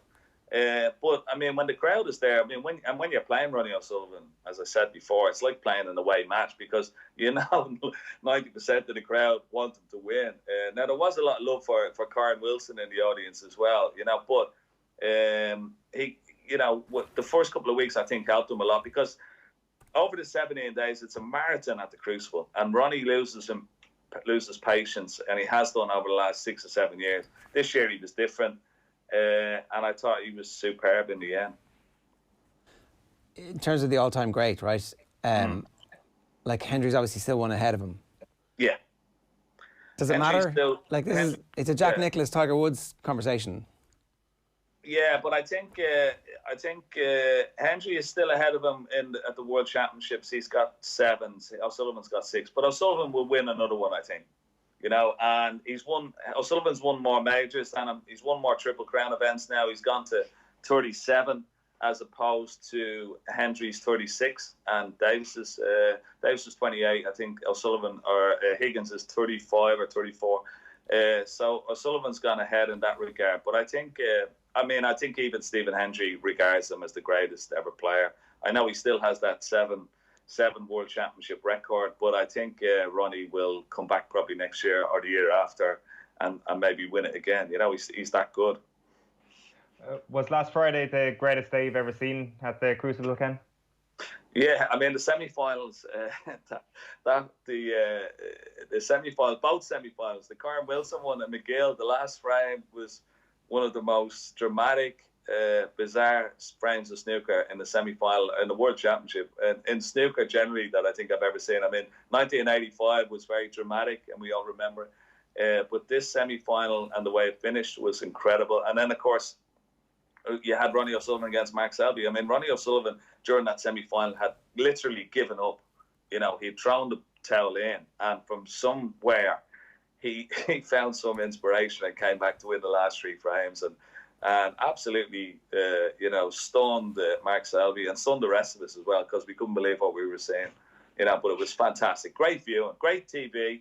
And I think it was great for snooker generally because, you know, when we've had the lack of live sport during this COVID crisis, that I think everybody must have been glued to it. And I think, the figures both on BBC were huge and on Eurosport were huge as well. So everybody is a winner, you know. I think it's mad because actually this week of football has been as good a week of football as anybody can actually ever remember. So you were kind of up against that and at the same time able to stand toe-to-toe and draw people's attention in. So I think you're right. There's kind of like a reappraisal of everybody going, actually, this snooker is really brilliant, especially when Ronnie O'Sullivan is there. Exactly. I mean, Ronnie, he's made the headlines, and of course, a lot of people love to watch him, and he draws so many people. And draws a lot of sort of debate about the good and the bad, or what's right and what's wrong, and that's good in a way, you know. And I think the fact that he was there made it as well, you know. And there was lots of great stories during the World Championship. But I think you're right. I mean, the 2 semi-finals as well were fantastic. And there were lots of great stories during the World Championship. But the fact that he was there certainly made it as well. There's no doubt about that. One last thing about Ronnie and his greatness. You've obviously known him since he was a teenager. Like his longevity. You get super bonus points when it comes to conversations about greatness if you can be great in 3 separate decades, because like as you talked about, the mental pressure. When you saw him as a teenager, did you think this is a talent that could burn out, that we've seen so many people burn out with, or did you think actually this guy's here for the long haul? Well, I mean, I remember the first time I saw him when I went over to. I mean, his father used to send a taxi for me to go and practice with him down the bottom of his garden when he was only about 12. You know. So I always tell people, you know, I used to beat O'Sullivan every day, you know, 10-1, 10-2. Now, he was only 12 at the time, but it still counted in my book, you know. But now, even I mean, he was making century breaks at 10, you know, at 12 and 13, he was making 147. For me, as an 18, 19-year-old, he was still a great practice partner for me, you know. And I thought he had a time where he sort of went off the rails a little bit, and I was a little bit concerned about him, you know, particularly when his father went to jail and his mother went to jail for a short time. And that could have thrown anybody, you know. So, but he came back, and for all that he says, he's one of the hardest workers on the tour as well. So, and he's always looking to, I mean, spoke about Q action, but he's always trying to improve, you know, and that's... And of course, he's so talented. But the fact of his longevity, as you said, makes him so special, you know. So he will be back, you think? You think that this isn't the end? He's not going to... No, I mean, he's threatened a few times, and but he's always come back. At the end of the day, no matter how much he might sort of give out about the game or people, or even the youngsters in it that should be amateurs, he still loves the game dearly, for sure, you know. I don't know how long he's going to be around for, but... You know, he could still be around when he's 50 and still playing. You never know. We hope so, because overall, I think he's brilliant for the game, you know. Well, I think don't like his interviews. Just don't like his interviews, there. One every so often is grand, because then everybody's like, oh, I forgot, we've got to turn on Ronnie tonight. Most of them are quite funny, actually, you know, but... You know, the only one with me was like slagging off the players like that. Just sort of that could accord with me, you know. Yeah, fair enough. Ken, good stuff. Go off and have a look and see what happened between Lindelof and Fernandez. Yeah, I'll have to go and watch it now. Talk to you soon. Cheers. See you. Take care, guys. It's Ken Doherty giving us some thoughts on the snooker. It's time for the sports pages. OTB AM. So, as you would expect, the stories dominating the sports pages. We've got the OTB brief for you there. It's a brilliant morning podcast. You can sign up, and within 5 minutes it'll tell you everything that's going on in the world. Ronnie O'Sullivan is Ireland's greatest sporting product. That was from the paper review yesterday. Kenny Cunningham's Maz trifle in Barcelona. I couldn't even look at it. And Richard Dunn talking about Pep Guardiola. I can't see him leaving this summer. Do City fans want something new? Is that, do they need to be careful what they wish for? Do they want a new manager? I'll run you through the situation here with regards to the back pages. United defeat takes British out of Europe. Hey, see what the Guardian did there? Do you see it? De Jong goal for Sevilla seals win over wasteful opponents in Europa League quarter-final and ends home team's interest in this season's UEFA club competitions. And where now for City is the big question that David Heitner is asking. Guardiola is not a failure, but European losses great. And that is the big debate that's happening in all the English newspapers. But it's about Manchester, essentially a bad weekend for Manchester. Battling United come up short. That picture of Bruno. More misery for Manchester is the headline in the back of the Irish Daily Mail. And they also have loads of GA stories, which are fairly similar bent. Croke's boss fears for inter-county season. I think Dermot O'Sullivan was saying that he thinks a decision should be made sooner rather than later to call a halt to the season. The back of the Daily Mirror. Europa dopes. That's maybe tab of the morning for you. Squabbling United are out of Luke as Sevilla make them pay for too many wasted chances. Luke de Jong, who apparently was a joke at Newcastle, has come back to bite Manchester United on the ass. Brutal. That's United stars in furious bust-up as they crash out. He's Oba and out. This might be part of the transfer tittle-tattle, deal or no deal a little bit later on. Michael Obafemi is a target for both West Ham and Aston Villa. An FAI wait for travel go ahead, so still no clarity just yet on what's going to happen with Ireland's games. Sorry, the other one, Poch Watch. He's City's plan B if Pep snubs new deal. So suddenly Mauricio Pochettino very much in demand, perhaps going to Barcelona despite his Espanyol links, and perhaps going to Manchester City. We'll see. Ole's Luke runs out after Luke de Jong scores a sitter last night. Ronnie's a six machine. Duffy is talking to Celts. That's the story from the weekend about Shane Duffy and potentially ending up there. The Irish Times again. It's actually about Pep Guardiola as opposed to the Manchester United. Guardiola overcomplicates yet another knockout game. It's Barney Ronay's piece. De Bruyne claims City are close to solving European puzzle. And they do have a match report here. I do have Sports Monday. That's from the City game, the 3-1. And they also have the Man United game there. And Messi is a problem for Barcelona. A headline on Ken Early's piece this morning. And sorry, I've done the Telegraph. Count on Conte. That's your bet tonight on the back page. Inter against Shakhtar Donetsk for the Racing Post. And Doyle out to end international pain with Lord North. James Doyle beaten on 3 favourites in the Juddmonte International is hoping to turn York agony into ecstasy in the 2020 edition on Wednesday. Reds fall Yang Wei is the Herald's pun, and here we go. Guardiola prepares to re-challenge himself, so he'll take a week off and get back on board. Neutral venues on standby as Bulgaria await UEFA verdict is the headline in Aidan Fitzmaurice's piece. Bulgaria is still planning to host next month's Nations League game against Ireland, even though the Balkan nation is not on the green list for travel. So we won't be able to go. They're going to try and host it. UEFA are going to have to step in, and more than likely it ends up at a neutral venue at least. Where are we starting on?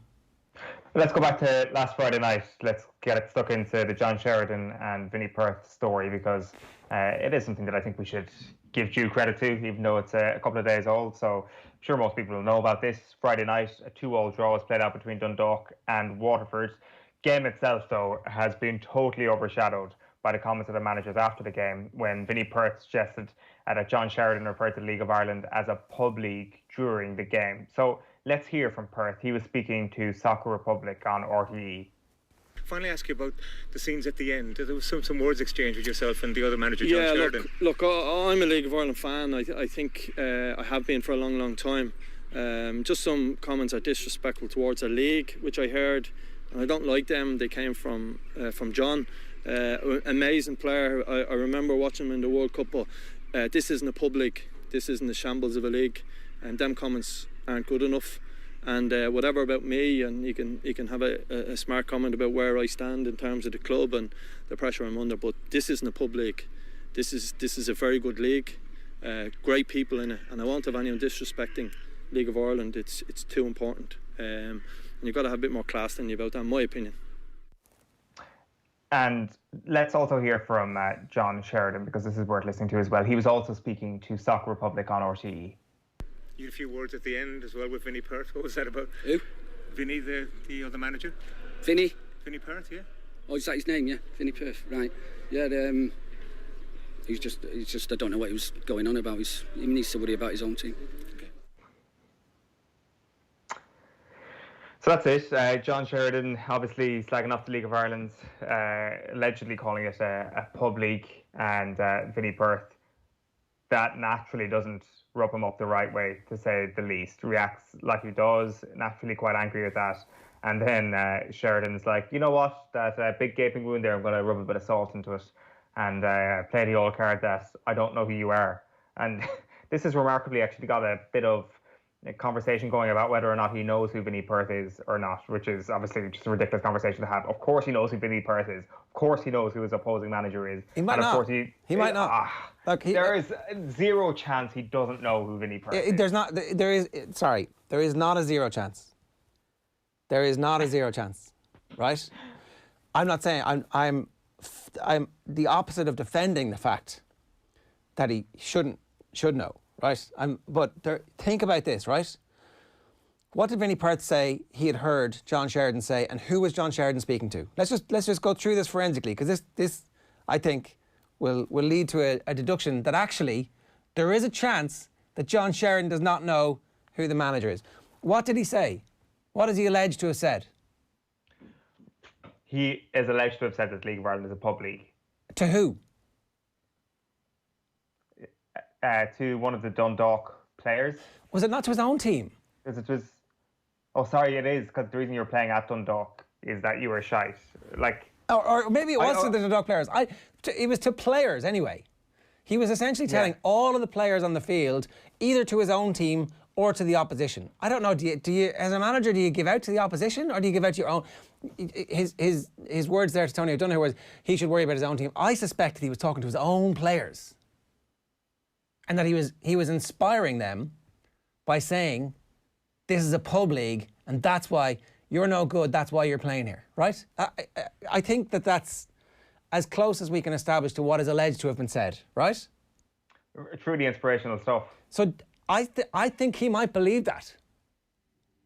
I think he might think that, you know, this. I think he might think this is a pub league and it's a little bit beneath him. And my thing here is that he didn't bother finding out about Vinnie Perth. He didn't bother finding out about who the manager, the best manager in this league. He didn't bother finding out because he is John Sheridan. He is an international. He played First Division football and maybe in the Premier League. I can't remember. He played in a Carling Cup final and maybe an FA Cup final or certainly semi-final. You know, he's part of the Sheffield Wednesday team that were quite famous in the late 80s, early 90s on. And he's a big time, big shot, and like he doesn't know who Vinnie Perth is. I think there's a possibility that is factually, I think that he might be telling the truth when he says he doesn't know who Vinnie Perth is. It doesn't reflect very well on him, but it might be true. I find that incredibly hard to believe that he wouldn't know. Like, what I find it hard to believe is that it is just such an easy play to be like, who the hell is that guy? That guy doesn't, I mean, come on. That guy doesn't mean anything to me. Like, I mean, that's the sort of play that I think John Sheridan is making here. It's not the genuine, I actually don't have a clue who he is. It's literally, who are you? Who are you? He's like, he's on over, like metaphorically, he's doing it over Tony O'Donoghue's shoulder. He's like, who are you? As Vinnie Perth walks past. Is that, who are you? Who are you? Is that what he's doing? Exactly. Who are you? You're nobody. I'm John Sheridan. I played for Sheffield Wednesday. Fair play to Vinnie Perth for retaining his composure, because a lot of people wouldn't have been able to retain their composure. And look, I saw Dermot Looney tweeting that like he welcomes John Sheridan as the comic book villain of the season, and that this is what the League of Ireland needs, some comic book villains. This is as good as anything that the League of Ireland has had since Roddy Collins was in his pomp, or all the way back to Ollie Byrne at Shells. This is what you needed, someone to just come in and do the who are you, metaphorically and literally, who are you? Yeah, it is also kind of like a sad indictment of somebody to slag off a league in which they are the manager. Exactly. When you think about it, if what he's reported to have said is true, it's like, well, you're managing a team in this league. That's your job. You work in this league now. There is, like, I'm always kind of amused by those people who do come into the League of Ireland and kind of have a right pop off the league despite managing in it, as if they are using this as some sort of stepping stone onto greater things, and they're like racing by in their Bugatti Veyron and are like, I am going to be so far beyond you in a few years. You are going to be in my slipstream. And sometimes doesn't always pan out that way. Maybe John Sheridan will get to know the League of Ireland a lot better than he already knows it over the next little while. I'm not sure. My money on these two managers' future direction of their careers, my money's on Vinnie Perth becoming a brilliant manager and becoming somebody that everybody remembers as somebody important in Irish football. That's who my money is on. In this now, these two, for this short period of time that we remember this, then my money is 100% on Vinnie Perth becoming the manager that we. But I will actually definitely be tuning in to Waterford's next game to see. And look, whatever about paying to watch the match, I just want a manager cam and I want them mic'd up. And I'll happily pay I'll pay above the odds. I'll pay $9.99 for that. Maybe $4.99. Okay, $4.99. I'll pay $4.99 to watch that.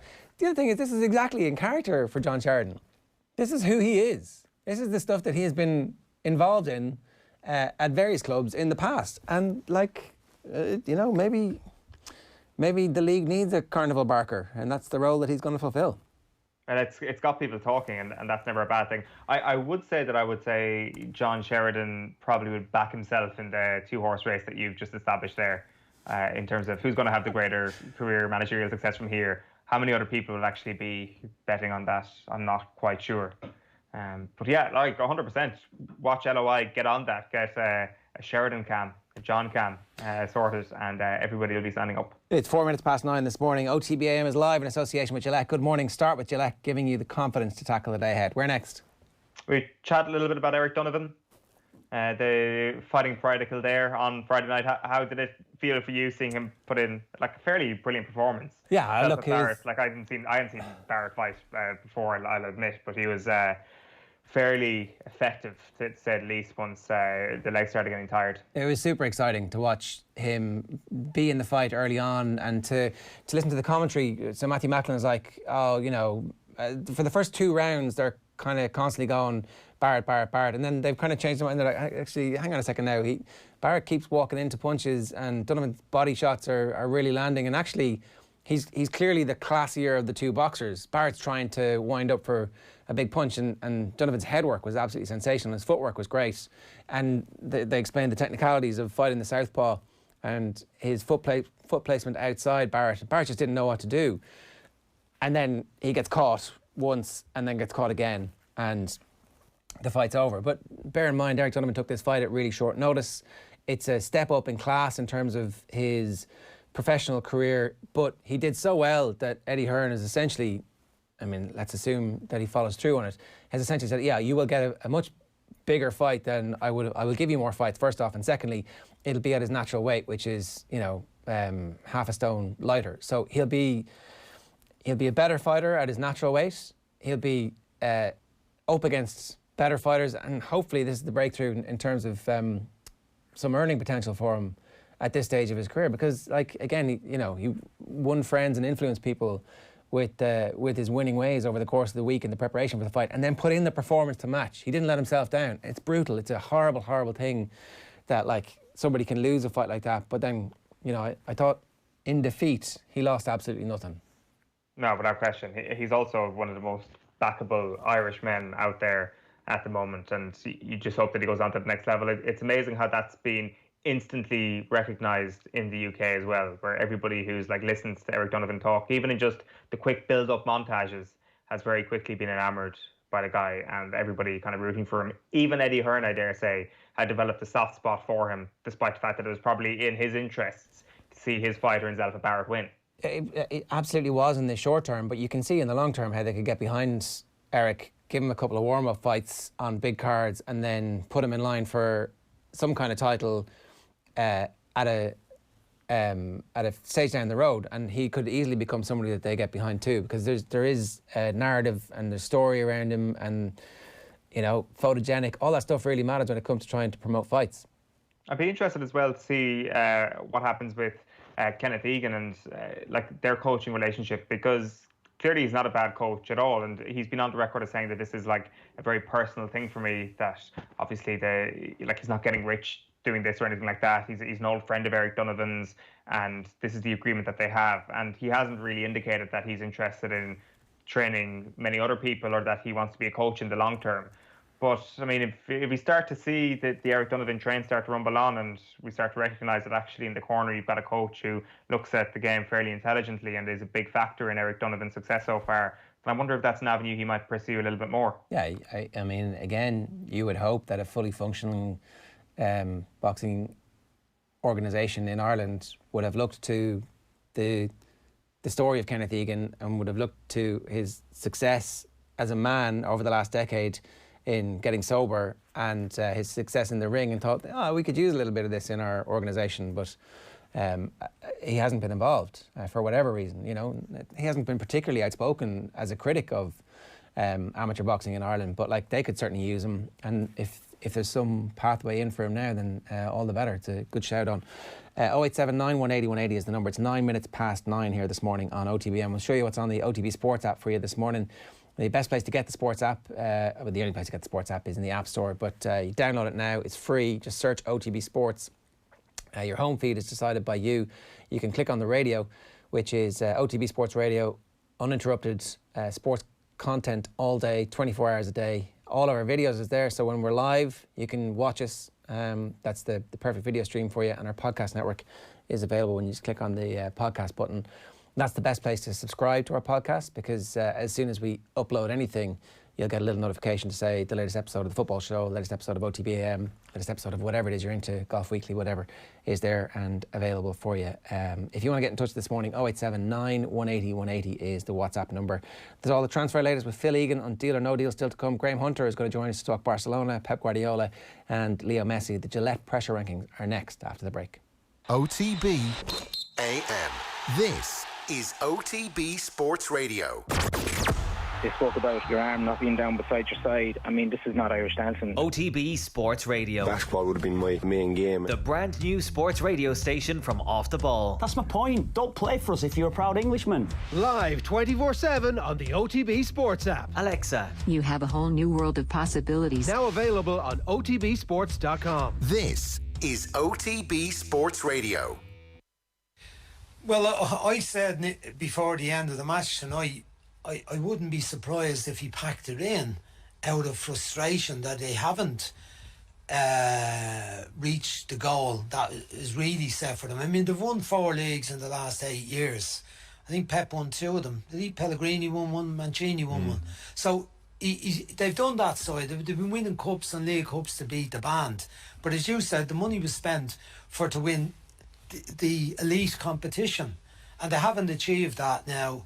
And it's not like, they went out to Liverpool, they went out to Spurs. They shouldn't have been beaten by Spurs. Went out by Monaco. He said they shouldn't be beaten by Monaco. Neither should it be beaten based on resources, wages, spending on players, support, lots of things. Do you think they're sitting over in Abu Dhabi in the corridors of power thinking, this guy who we put in this position of where he could have whatever he wanted, maybe he's just not going to do it for us? I think they'll be looking at him going, they'll be looking at some of the analysis of it as well, and listening to some of the people around the club who will be looking at it with a jaundiced eye, I'd say, and a very critical eye at the selections and the outcome from those selections. If you get away with it, then you're kind of going right. I'm sure they'll ask why. Why did he play that way? Why did he put such a defensive team? You know, the flair is what's got them to where they are, and you know, the excitement of the way Man City play was taken out of them by the manager tonight before they kicked the ball. Now that the UEFA Champions League has returned, OTB has teamed up with Pepsi Max and Doritos to bring you another brilliant roadshow, but with a difference. Our very own Nathan Murphy will be joined by David Myler. I just seen Kenny Dalglish out of the corner of my eye. Chris Sutton, Stilian Petrov, Neil Lennon and Jason McAteer. You can keep a squad of 20, 22, 23 players happy. For a very special remote roadshow. It can only be experienced by picking up our special code to view over Zoom, so keep your eyes peeled on how to win on our social channels. Pepsi Max and Doritos, it's back, get ready. See otbsports.com or search OTB Sports in the App Store for more. OTB AM. With Gillette, we don't just play the game, we change it. Gillette, made of what matters. 9:13 this morning here. You'll have heard Brian Kerr and Niall Quinn talking about Pep Guardiola's future during the ad break. It's from Virgin Media's coverage of the Champions League quarter-finals. That's because the wait is over as the UEFA Champions League and Europa League are back. Virgin Media TV customers can enjoy a festival of football with every game live across Virgin Media Television and Virgin Media Sport on broadband, TV, phone and mobile. Check out virginmedia.ie for amazing broadband and entertainment bundles. Time to run you through our Gillette Pressure Rankings. For me, it was a self-imposed pressure. Was I under pressure? No. Yeah, they're under pressure. Everyone's under pressure. OTB AM's Pressure Rankings with Gillette. And the big pressure. Owen, we have a top 5 there. Who was under pressure? We do have a top 5. Let's start at number 5 with Katie Taylor. She fights Delphine Persoon this weekend for the second time, of course. We all remember June last year when she came fairly close to losing her unbeaten record in the professional ranks. It was one of the best fights involving an Irish fighter we've seen in a long, long time. She did pull through on the night. She was given the decision, a somewhat controversial decision. She didn't win. At the end of the night. She didn't win in your view. I don't think she won. Taylor being Taylor, she didn't really shirk away from the potential rematch. So here we are over a year later, and it is locked in. And with this rematch, I think, given what you said there as well, there is a huge amount of pressure on this because beating Pursoon is no longer the objective. She needs to show that she is the much better fighter. She needs to show why she is the face of women's boxing in the world, and why that thing that happened last June was just a little bit of a smidge in the unblemished record. Of course, it is still an unblemished record technically, but it is still the question mark you could put beside Katie Taylor in her professional career to date. You could say, but that Pursoon performance this weekend, the pressure is on where people go, but she actually hammered Pursoon a year later. Yeah. And really, she is undisputably the best boxer in women's boxing at her weight division. Yeah, exactly. And boxing is full of these scenarios where a fighter very heavily favoured goes in, slightly underrates an opponent, gets away, squeaks away with a decision, and then a year later comes back and absolutely annihilates them because they fully understand exactly what the challenge are going to be in, and the class difference tells. But a lot of criticism of Katie Taylor. We were talking a little bit earlier on. Kenneth Egan was on the show last week. I think he was talking to you. And he was saying that she gets involved in fights, she throws too many punches, there's not enough power there. She hasn't changed her style enough for the professional game. So unbelievable levels of pressure. And also because the amount of money now starts to ratchet up massively. Eddie Hearn told us last week that, I don't know if we made enough of this at the time, but like, win this and win one more fight, and then we're looking at crossover against MMA, UFC stars. He mentioned Cyborg. I'm like, what? That would be the type of thing that would generate a whole whack of cash. Like, you know, multi-generational, I live in a Crystal Palace by the sea levels of cash. Oh, like, and if you talk about trying to infiltrate the United States properly, like, there's no better sport than MMA to be able to do it. Like, they are way ahead of boxing in the US when it comes to women's fighting in the MMA than they are in boxing. So, like, if he's actually legitimately seeing that as a career path for Katie Taylor, and if one of the conditions for that is that she has to go into MMA with an unbeaten record or an unblemished record, then that just ratchets up the stakes that are there this weekend, because she's not going to get any younger either. Now, I know that she is the younger fighter on a Saturday night, but that just adds into the cocktail of things here, where she's starting to walk a fine line where every single fight is involved in higher stakes. And if there is that potential down the line of that pot of gold coming from the UFC, well then, I mean, winning this weekend and winning in fashion and winning in exciting fashion is big. And I guess also the way she's been talking in recent weeks, you know, I guess a lot of people have said stuff about her that she's not necessarily trash talking at all. She's actually just hitting back at people who've said stuff about her. But I think that's all part of it, and I think that's an important facet that she's brought into things. No, I think you're 100% correct about that. Number 4 on your list is LeBron James. Yeah, I put LeBron on this because the NBA playoffs begin tonight. Anybody who's thinking of hopping on the NBA bandwagon tonight, this evening actually, this is your chance. So I want to chat a little bit about the Lakers and LeBron here. So again, speaking of people in their mid-30s, LeBron is 35 years old at this point, and the very least they expect in Los Angeles is an NBA title or two, and the shadow of Kobe Bryant, obviously, at its most overpowering this year for very obvious reasons. The city very much expects them to win. They got the number 1 seed, but it is a hell of a path that they have to negotiate if LeBron James wants to win another NBA title this year. So their postseason starts tomorrow night. They're up against the Portland Trail Blazers, who have the NBA bubble MVP in Damian Lillard, and a team that's motoring very, very well. Do not be surprised to see the Lakers need a 6-game series to get through that. After that, it is probably going to be the Houston Rockets with Russell Westbrook and James Harden in tow, and then a conference finals, more than likely, against Kawhi Leonard and the LA Clippers. Then their NBA finals will be up against Giannis Antetokounmpo and the Milwaukee Bucks.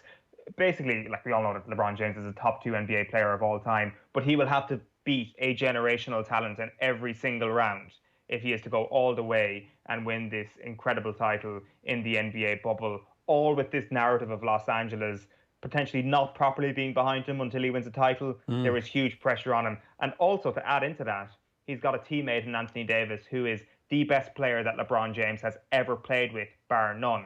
you've got the weapons, LeBron. You have to go out and actually do the thing. You didn't even make the playoffs last year. You should be fairly well rested up after the lockdown break. So that's why I put him in here. If you had to pick one person from the NBA bubble who was under the most pressure, it is LeBron James. You didn't even mention The Last Dance. It's amazing. You can actually have a conversation about this sport without not mentioning that thing. I don't think you can. I think that like that ratcheted up the pressure a whole heap on LeBron, where like his first opportunity since Michael Jordan seized back the completely unassailed crown, the unanimous crown of being the #1 basketball player of all time, just by putting out a documentary. He didn't have to leave his chair. He was drinking tequila, and he's like the best player of all time again, like unquestionably.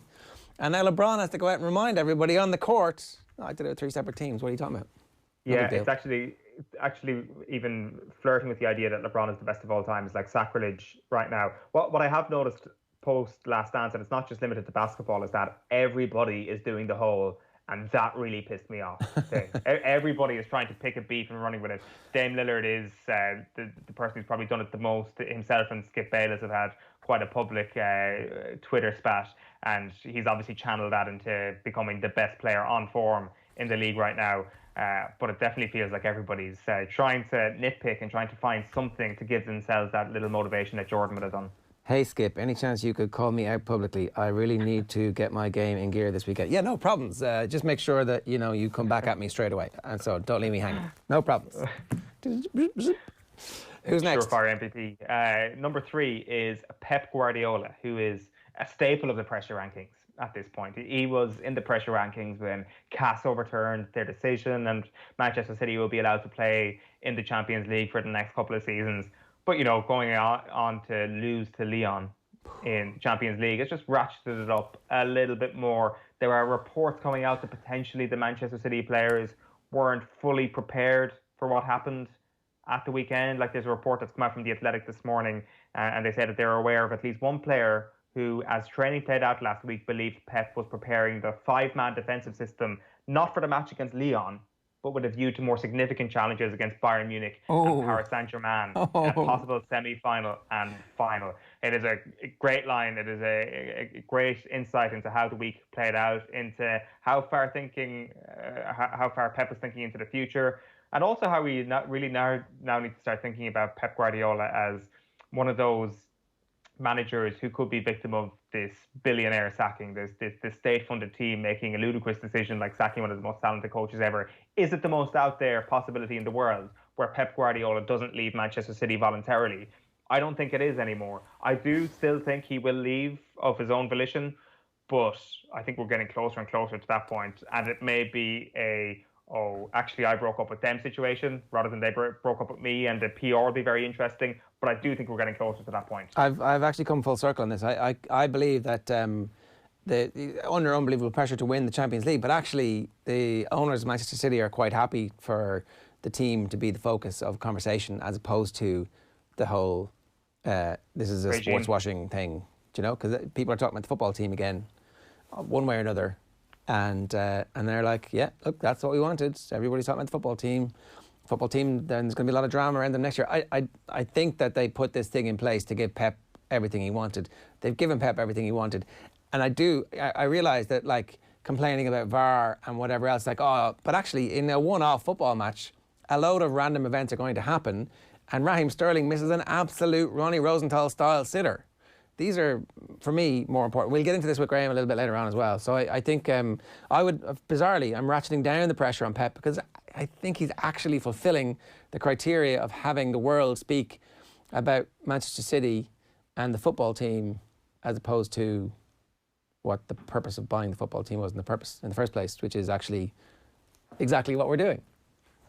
Sometimes those sort of owners lose sight, though, don't they, and start to realise that actually they have a competitive instinct within themselves and they want to see their club win the Champions League, and they may actually see Pep Guardiola as surplus to requirements. And I don't think that's a genuine possibility anytime soon. But I just think that it's now time. You've taken your selfie in front of Sky Sports News, Pep. You have to go and win a Champions League. Getting to a semi-final or a final. 2 minutes left. Good enough. You have Last to go two. win one. Who we got? Number 2 is Ed Woodward, who we've kind of been speaking about earlier on. It kind of feels like deja vu from last summer, especially after exiting last night. There's a lot of work to do at the back. There's a lot of work to do up front, and even as Daniel Harris was saying, there might even be a bit of work to do in midfield. So it's a huge recruitment job and not a lot of off-season to do it. And then at number one, the person under most pressure this week, is Josep Maria Bartomeu, who Bartomeu right now reminds me of Sideshow Bob when he's stepping on all the rakes. Everywhere he turns, there is a problem right now. The problem of Setien is the first rake he has stepped on, and he is going to lose his job. Probably already lost his job. Messi is potentially another rake. If you get rid of him and you don't succeed, then you will be the villain. If you keep him and you don't give him the right assets to succeed, then you are also the villain. There is no way that Bartomeu doesn't end up in a very, very bad place after this in the view of Barcelona fans. There's no way he can save his own face. The pressure is so bad. Maybe the pressure is actually completely off him because he's already screwed up so badly that he can't do any worse. Maybe this is a terrible decision. But anyway, here we go. Bartomeu, congratulations. You are the winner of this week's pressure rankings. That's the end of the pressure rankings this week. For me, it was a self-imposed pressure. Was I under pressure? No. Yeah, they're under pressure. Everyone's under pressure. OTB AM's pressure rankings with Gillette. And the big pressure. Right, and it is exactly where we are starting. Graham Hunter, good morning to you. How are you? Not happy at all. How can you bring me on after Owen just knocks his 6 sixes out of the park with his Sideshow Bob Bartomeu comparison? And the one flaw you had there was you didn't mention the D-Bart D, not Die Bart Die defence that Sideshow Bob got away with. It's German. That's the best radio I've heard in 17 years of putting up with you guys. That was off the scale.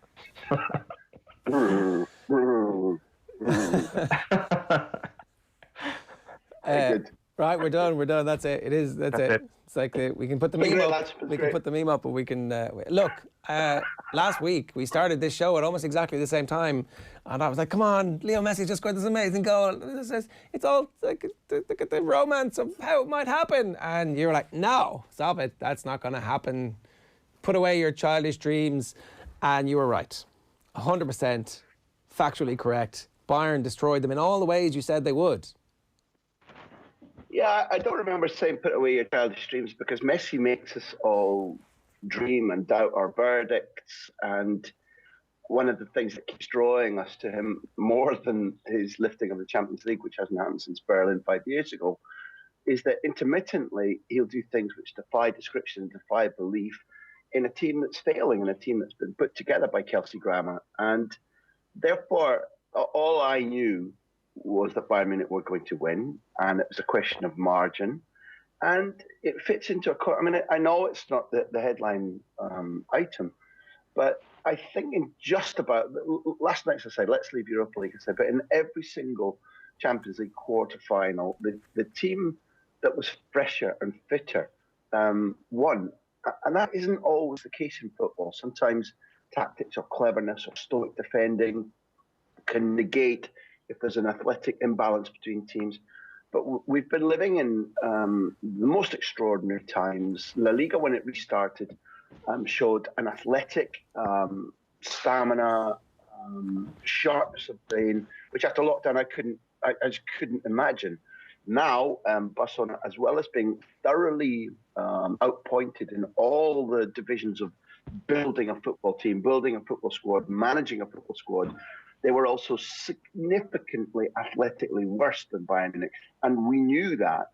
And therefore, the thrashing could have been more. And all it really was a culmination of, exactly as Owen said, years and years of very, very poor decision-making.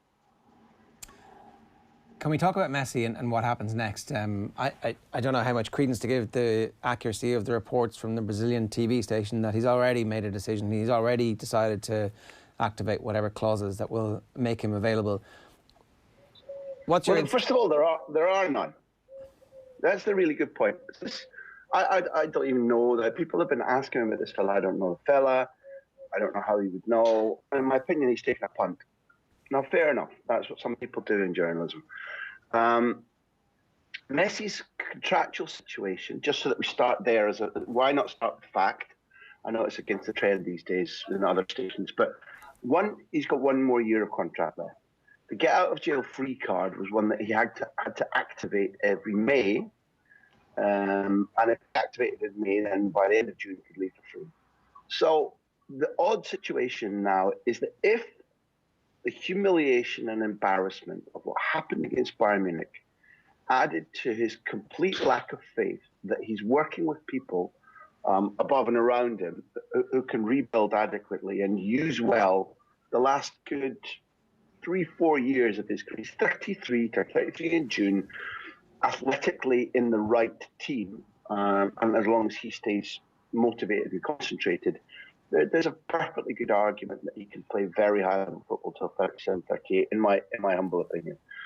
But those years disappear like that, and they become years where it's more difficult to nick away from a player, however skilled you are, to find that space that makes him the genius that he is. And therefore, if he's got no faith that the people around him are going to build an era, then it may be the very best thing for him, even for his club, and certainly for the neutrals, to leave. But the questions start here. One, how do you get out? This year, anybody who's in charge, and we presume that Bartomeu, the president that Owen was taking a mickey out of, is probably going to have such a brass neck that he stays. And in a time of pandemic where, large accumulations of people are forbidden, particularly in Catalonia, how an emergency motion to push him out gathers force, gets the right number of votes, and then kicks him out, and then there are new elections immediately. That seems to me to be, nothing's impossible in life, but a very distant prospect. So as a working thesis, probably Barcelona have Bartomeu for 1 more year, after which it's obligatory that he stands down. Obligatory. So during that year, Bartomeu doesn't want to add to the ignominy that he's just suffered by being the guy who says to Messi, listen, wee man, you've been fantastic for us, and I understand how hacked off you, and it's all my fault, so you can go for 10 bob. If a club comes in and offers 350 quid, you can go. No. They're going to say to any club that comes in, all right, there's only a year left in his contract. We know he can leave free next summer, but it's still going to cost you 100 million euros. What would you do if you're the guy presiding over absolute disaster and you don't want to be remembered as the guy who let Messi slip through your already slippery fingers already? You can put a massive price tag on him. And then, sequentially, who pays that? And where is the right place for this man to go in his own mind? So I see the answer to your question as being, yeah, maybe Messi's had enough. And I wouldn't blame him. I wrote a column 18 months ago saying Messi should probably think about leaving for his own good, for the good of Barcelona. It could change things at Football Club Barcelona in a radical way, because it's been proven that for the goals that they all have, it's not feasible for one man to take them to the Champions League final and win it every year. It just isn't feasible. So whatever's happening, the breakdown from here, I think, lads, is deeply complicated. Instinctively, do you believe he will be at Barcelona when the La Liga season starts? Yeah, when the La Liga season starts on 12th September, which is so close now. I do think he'll be there, but the market doesn't close until October, I think 5th. So if you ask me my odds on him still being there when the market closes, that would be a different actuarial calculation. Closer to 50-50, is it? Yeah, I might be edging towards the percentage swing has changed such that I think it's reasonable to say that if the right football project was presented to him, he would say, right now, in my opinion, I'll take that. But I still go back to you about how does he get out? I think that is egos come into this. You don't want to be branded as the president and let Messi go. If he goes in the summer for free, then that's something that is of his own free will. And listen, off the record, don't tell the audience. Please don't quote this back at me. Never tell Xavi. But if Xavi's taking over next summer and he gets a clean slate rather than having to redirect, reorientate, a 34-year-old Messi and a Busquets at 33.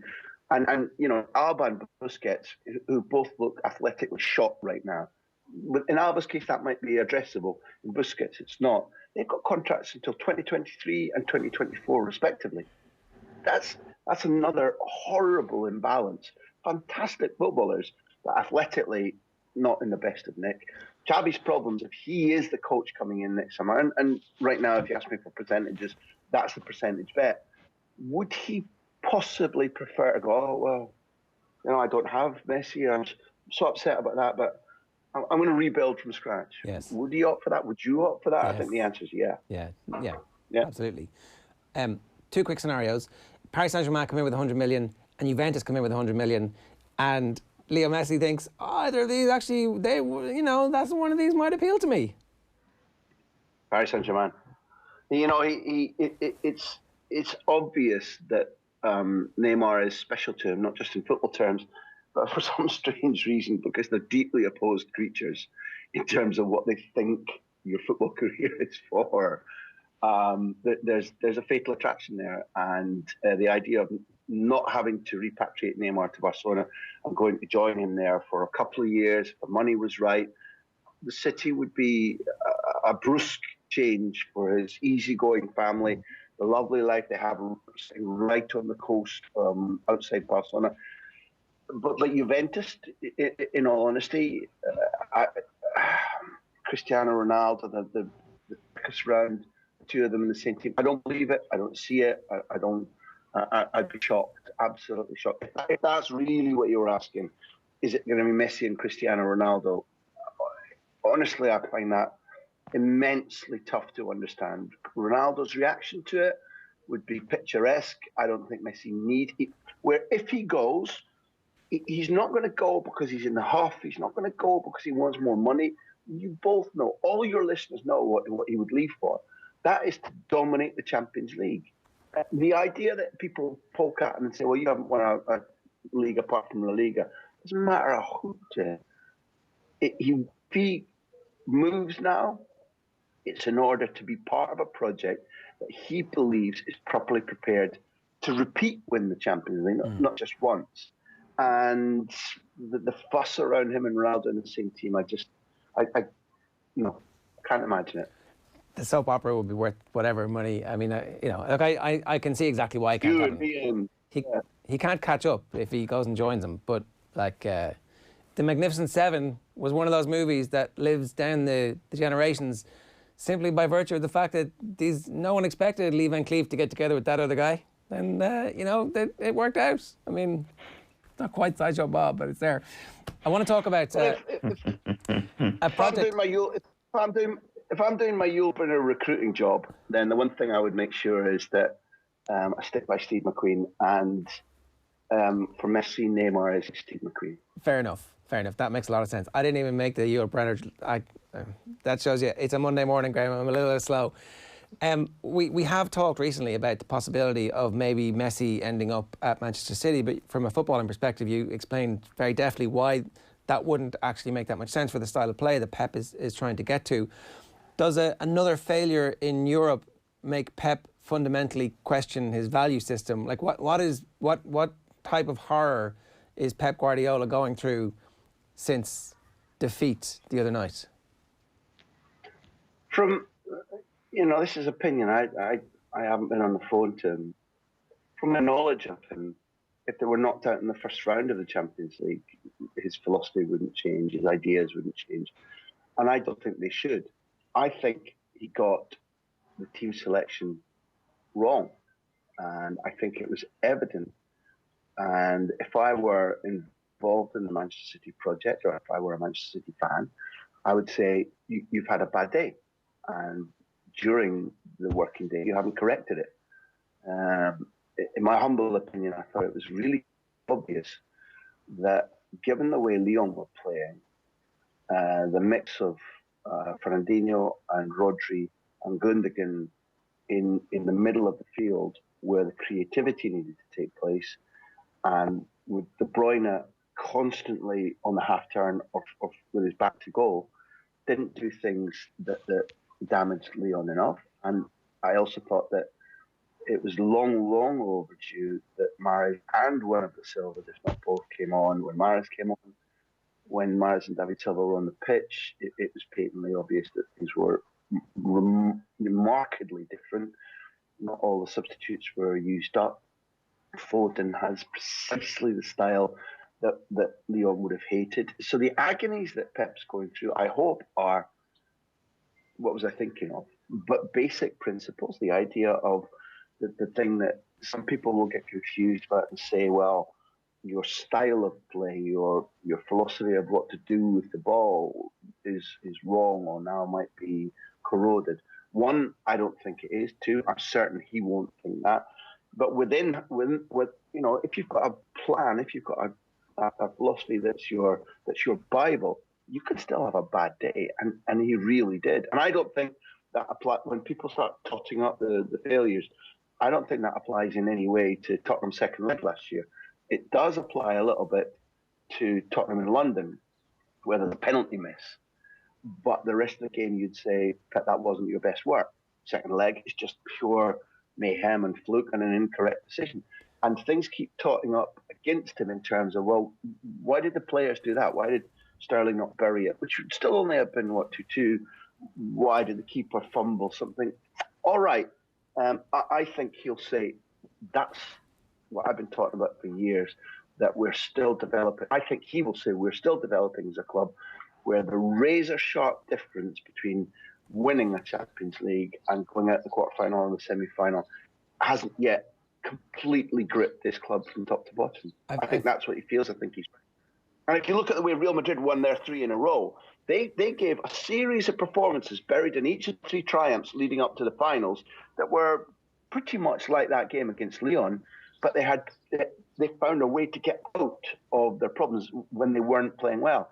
There's where City are lacking at the moment. I've seen loads of people say Pep Guardiola is the only manager in the world who gets credited for being too smart when he loses a game. But that's actually not true. Historically, if you think back to after Manchester United won the treble and they signed Juan Seba Varane, and when Ferguson decides that Carlos Queiroz is the second coming of Jesus Christ, there was loads of times when Ferguson actually got in his own head about what European football needed to be. After Redondo annihilated them, he was like, I need to rip this whole thing up. It's not the same, but they're of a piece. There's a bang of Ferguson I thought of all this, where it's like, I am so dominant. I'm so far, like, I've just got to focus on this one thing. And eventually Ferguson works it out. Well, I agree with you. And I think that if you talk to any of the footballers who played for him in the 2 Champions League finals he lost, they will say that his focus on, this is what I want to do to Barcelona, not how I want to beat them or how we should play to beat them. We'll go toe-to-toe and we'll knock aside this blue ribbon name and we'll stomp on them because we are Manchester United. And I think he wanted his, like you're talking about a focus, I think he wanted to be named as one of the great European coaches. And to him, he thought he could win those finals. I mean, in comparison with the way that Redondo hurt him in whatever it was, 2000, I think, and the Varane idea, etc. I think that you can. It's feasible if your argument that great men, having got to a certain level, can focus on one thing and become obsessed by it and in a Rosebud style fashion, and it can lead them astray. Then fine, that's a good argument. And do I think that, drawing from your conclusion, Pep could be more focused on simply winning? Yeah, maybe. But the one thing, I'm defensive of him because I think he made mistakes building up to the Lyon defeat and during the Lyon defeat that exacerbated the fact that Lyon, although they were a little bit more ring rusty, they played much less football athletically. They weren't as tired as Manchester City. Manchester City were tired.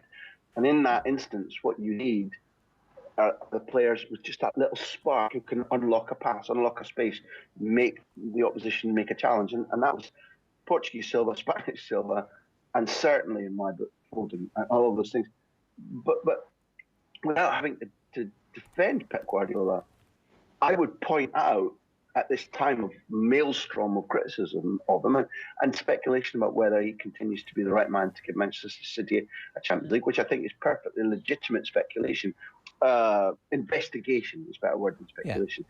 Yeah. The point is that Pep Guardiola, when he was pretty dominant as Barcelona coach, always said, it's the players, it's the players, it's the players, it's the players, it's the players, it's the players.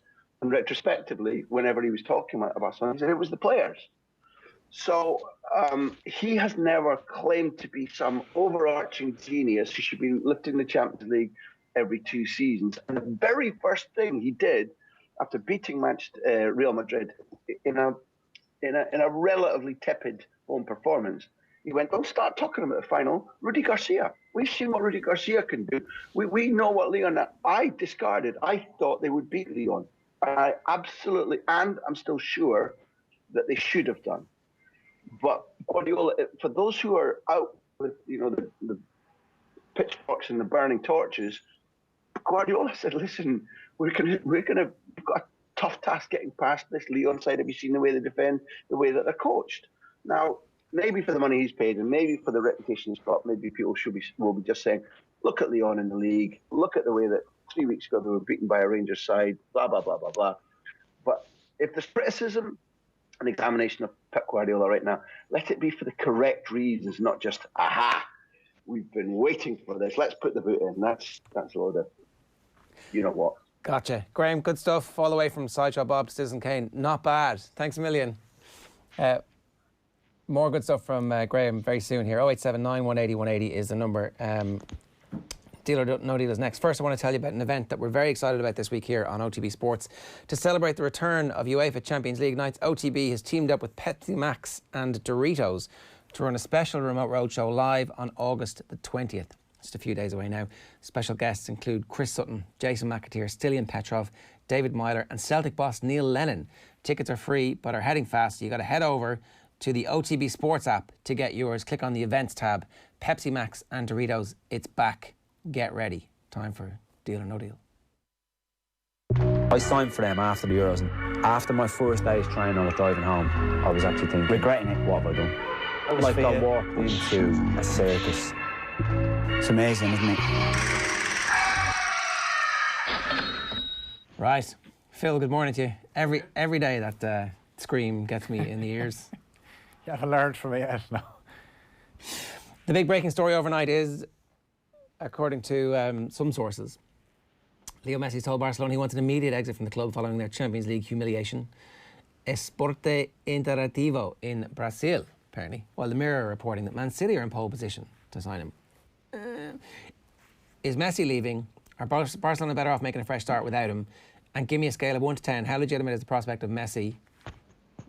That's a lot of questions. But the source from South America is actually the same source that broke the story that Neymar was going to sign for PSG. So this is the strongest indication we've had that Messi wants to leave. But put a bit of context into it. They've just been spanked 8-2 by Bayern Munich, humiliated.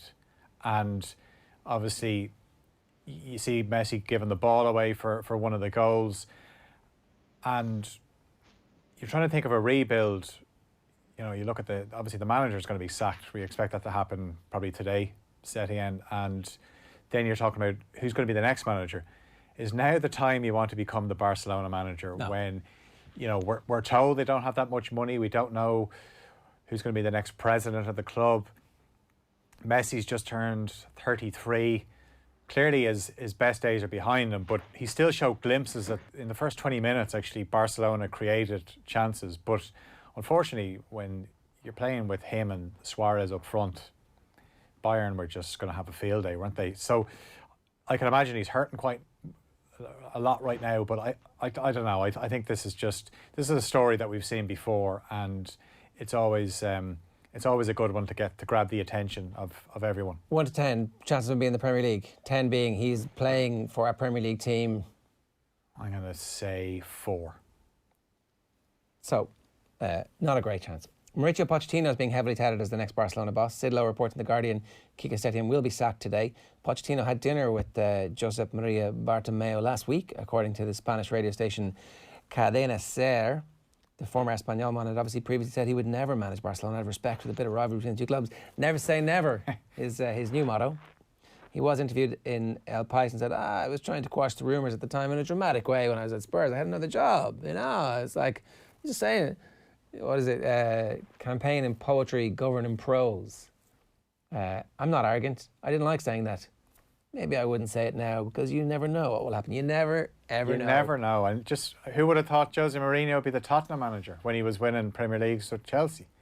So football, this is how things sometimes work out. But again, going back to what I said, if you're Mauricio Pochettino, he has spent years at Spurs playing really good football. One thing that he's been hammered with is, you haven't won anything. But he did a great job at Spurs.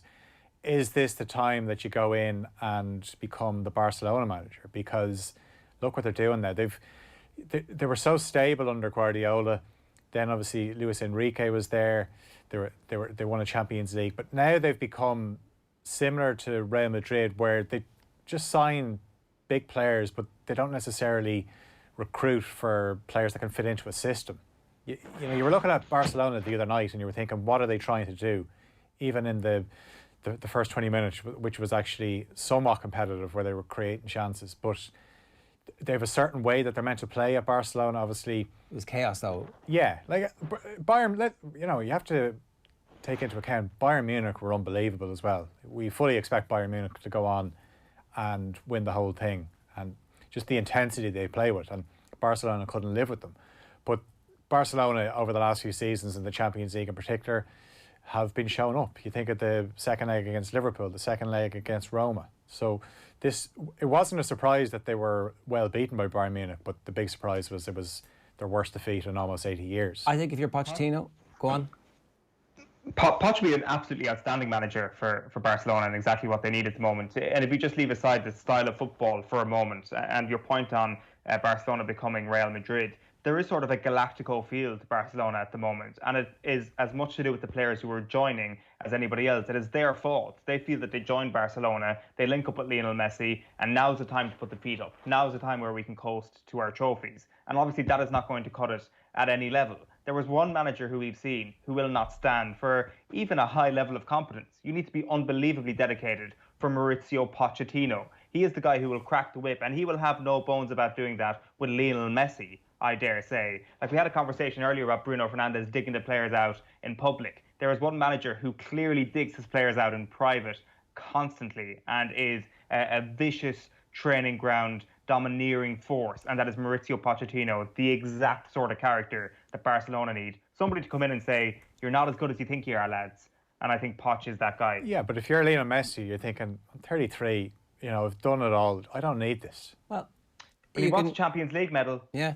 I think if you're Pochettino, this is not a bad time to be getting this gig, because it is a poison chalice, knowing that the next president is going to come in and Xavi already has the gig. So you've got a 1 year shot to nothing. Messi's going to have one last opportunity to win a Champions League with Barcelona before activating that clause next year. It's the other... But do you even get a year, though? I mean, you say he gets the Barcelona job, loses 2 of his first 4 games. Already they're thinking, this isn't going to work out. I think you're going to get a year, because they'd have to replace him, pay him up, and then get a new manager who they know that they're going to end up replacing next year, because Xavi is essentially warming up in the wings.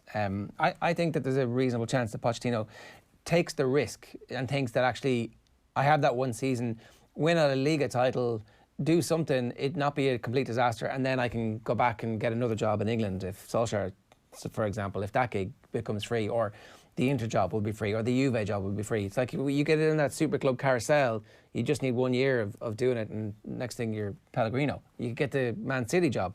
Is Rafa, did anybody mention Rafa? Rafa's over there in China going, I mean, come on. Hey, coach, look, pick me. Come on, isn't he? Rafa playing counter-attacking football with Barcelona. They would love that at the Nou Camp. Like, I mean, we won a cup at Chelsea. They all swallowed their pride for a little while. Right, here we go.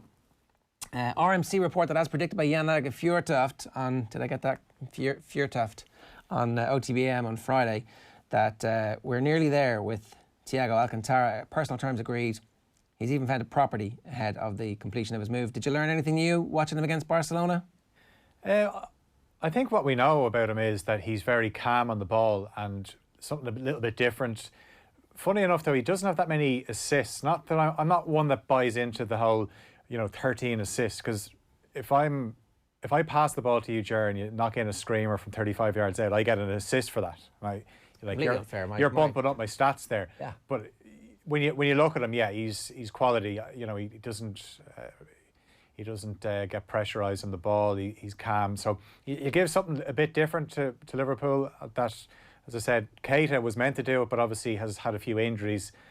We know the usual way Liverpool play, but maybe it is time to evolve a little bit, because as good as Liverpool have been, you do have to roll with the times, and maybe this is a good signing for them. I'd imagine we're not going to really find out exactly the details of this until the Champions League is over, because Bayern Munich are probably saying to him and his representatives, just keep a lid on it. We've got a Champions League to win. After that, you can do whatever you like. Yeah, not a Willian not playing in the cup final because he's joining the team next week situation. None of that rubbish, thanks. Right, let's horse through a couple of these. Villa are being linked with a move for Ireland and Southampton's Michael Obafemi. He's only aged 20. He's been valued at close to 10 million, is under contract until 2022. Apparently West Ham are also interested. What's the move to make here if you're Obafemi? I think maybe stick where you are, because I think it suits the way Hasenhüttl plays, the way Obafemi, obviously one of his best attributes is his pace, and that suits the way Hasenhüttl wants to play, wants to press, and he got a few opportunities. He's still very young. He's obviously had a few injuries, had a few hamstring problems, so I wouldn't be in any mad rush to move if I was Obafemi, but maybe he thinks, do you know what, I want to play every week. Maybe he feels that those injuries are behind them and he can get a run in a team like Aston Villa or West Ham. Philip Coutinho's purgatory. Life must be awful, earning millions and millions and millions and millions and millions and millions and sitting on the bench and coming off and scoring twice against your old team. Kia Drabshin has been talking about perhaps maybe he likes his time in the Premier League, and if the finances are okay, COVID, big issue, it's going to play a part. Is there potential for him to go back to the Nou Camp now? Well, he did himself no harm by not celebrating. If he had obviously gone over the top, which personally I would have liked to have seen, because... Not celebrate a bit. Not really, no. I mean, he looked embarrassed. He looked embarrassed. Whatever about the assist he was thinking, yeah, this is acceptable. Scoring once, he's like, oof, maybe I shouldn't have done that. The second goal, he's thinking... yeah, I'm just going to keep a lid on the celebrations, because who knows? Who knows? Maybe Pochettino comes back and says, I actually like Coutinho. I remember watching him play for Liverpool. This guy was brilliant. Let's get him back in. So this is his comeback. That's what we're saying. Coutinho is back, putting a bit of value back in the 100 million that they've invested. Has he shown he can still make an impact back in England? Oh, we know he's a quality player. Like the guy is just suffering from issues with his confidence. He's not playing. Like, the only way he's going to get that confidence back is playing week in, week out, playing in a system that suits him, and then you might see the best of him again. But yeah, it really hasn't worked out for him. Obviously he's got a few titles since he left, but in terms of what he's done on the pitch, it just hasn't worked out for him since he left Liverpool. Okay. It's all quiet in the Sancho the Man United front this Monday morning. Sky Sports report their German colleagues believe the move is dead. The player will need to hand in a transfer request and agitate for a move if it's going to happen. Your legitimacy rating, Phil, dropped to 3 out of 10 last week. To last night's Europa League exit, though, show just how badly they need Sancho. Oh, absolutely. And, I mean, people talked about the front three and how good they were. And the damning stat for United over the two games against Copenhagen and against Sevilla last night is 46 attempts on goal, 21 on target. 2 goals, and they were both penalties. So they're not scoring enough goals. Obviously Sancho's not an out-and-out 9, but he's a winger, he creates chances, and you can imagine if he was playing last night he certainly would have made a difference. But it goes back to, as well, trying to build a squad. Look what happened to Solskjaer last night. Didn't make a substitution until the 87th minute, and people criticise him for that. But you're looking at it and you're thinking, if I bring on Daniel James, I have to take off one of my front three. And Daniel James, although he started the season well, was definitely one for the future, and he was almost a little bit ahead of the curve, but he's kind of come back. Yeah. We had to keep things a bit realistic. So does this increase the Sancho? Well, the Solskjaer said it after the game. It just shows we need more players. So maybe the substitutions, the late ones, were a bit of a message as well to say to Ed Woodward, like, you want me to bring on players, but I couldn't bring on Juan Mata because he's too old. And he's getting on. Should it not be putting in a bid for Raúl Jiménez this week? Is that not starting to look like it's the type of player that could do a good job at Manchester United, that the number 9 scenario is far from solved? Yeah, I know. I've talked about maybe the likes of Harry Kane or Jimenez. Jimenez, but obviously, in reality, yeah, Jimenez would be a more realistic option. I think it's a deal that could definitely get done, and obviously you don't have to let Jimenez take penalties because Bruno Fernandez is the best penalty taker around at the moment. But yeah, he gives you that that focal point, and also as well, like they're going to have so many games that you can't rest players for the Champions League the way they could in the Europa League. No. So it's not and Solskjaer himself was he was one of 4. You need quality strikers throughout the squad. So yeah, and Jimenez would be that kind of player if you sign him. If he had to sit on the bench the odd time, I'm sure he'd be happy enough to do that. Okay. A reminder, OTBAM is live in association with Gillette. Good morning. Start with Gillette, giving you the confidence to tackle the day ahead. Owen, Arsenal are reported to have agreed terms with Pierre-Emerick Aubameyang. It's a big, big signing. Is it the signing of the summer? Yes, it is. Absolutely. I am going to don my red and white scarf and parade around the village here all day long. It is the second trophy of the season. So Arsenal haven't done a double in a long time. They've done the double this year, the FA Cup and the Pierre-Emerick Aubameyang double. A really proud moment for everybody involved. And if they can keep everybody at the club, I know we're getting on to Lacazette in a moment, keep everybody at the club, they're actually not in as bad a position as you might think, except they need to send about 17 defenders. Joe Hart has agreed a free agent transfer to Spurs. Jose Mourinho and Joe Hart, a good match? White Hart Lane. Hey. Yeah. It's all well and good signing Joe Hart because he's just your backup goalkeeper. But as you saw with Liverpool last season, your first choice can get injured and then the backup is thrown into the limelight and can cost you in big games. Yeah. So you need a good backup Joe Hart, goalkeeper. pretty much, I think it coincides with when Pirlo Panenka'd him at Euro 2012. His career just started going down a little bit, but when he gets left out of the Burnley team, and I mean there was talks of him going to Celtic for a while. It's taken a severe downturn his career. I thought actually, if anything, he might end up going abroad, but he obviously had that spell with Torino. But it would be a good move for Joe Hart. If Hugo Lloris gets injured, then it's a bad move for Spurs. Yeah. Finally, for now, the Sun on Sunday say Chelsea are close to a deal to sign Brighton captain Lewis Dunk for 40 million. Is he worth that kind of money, and what impact will he make in Frank Lampard's side? Well, if Lewis Dunk, you're saying 40 million. If Harry Maguire is worth 80 million, and you're saying Lewis Dunk is half of Harry Maguire, then it's a great deal for Chelsea, because I think we've seen the last few months that Harry Maguire is a fairly average defender. Grand. He's grand. He's grand. Like Kyle Walker, he's grand. Yeah. No way. Dunk is decent.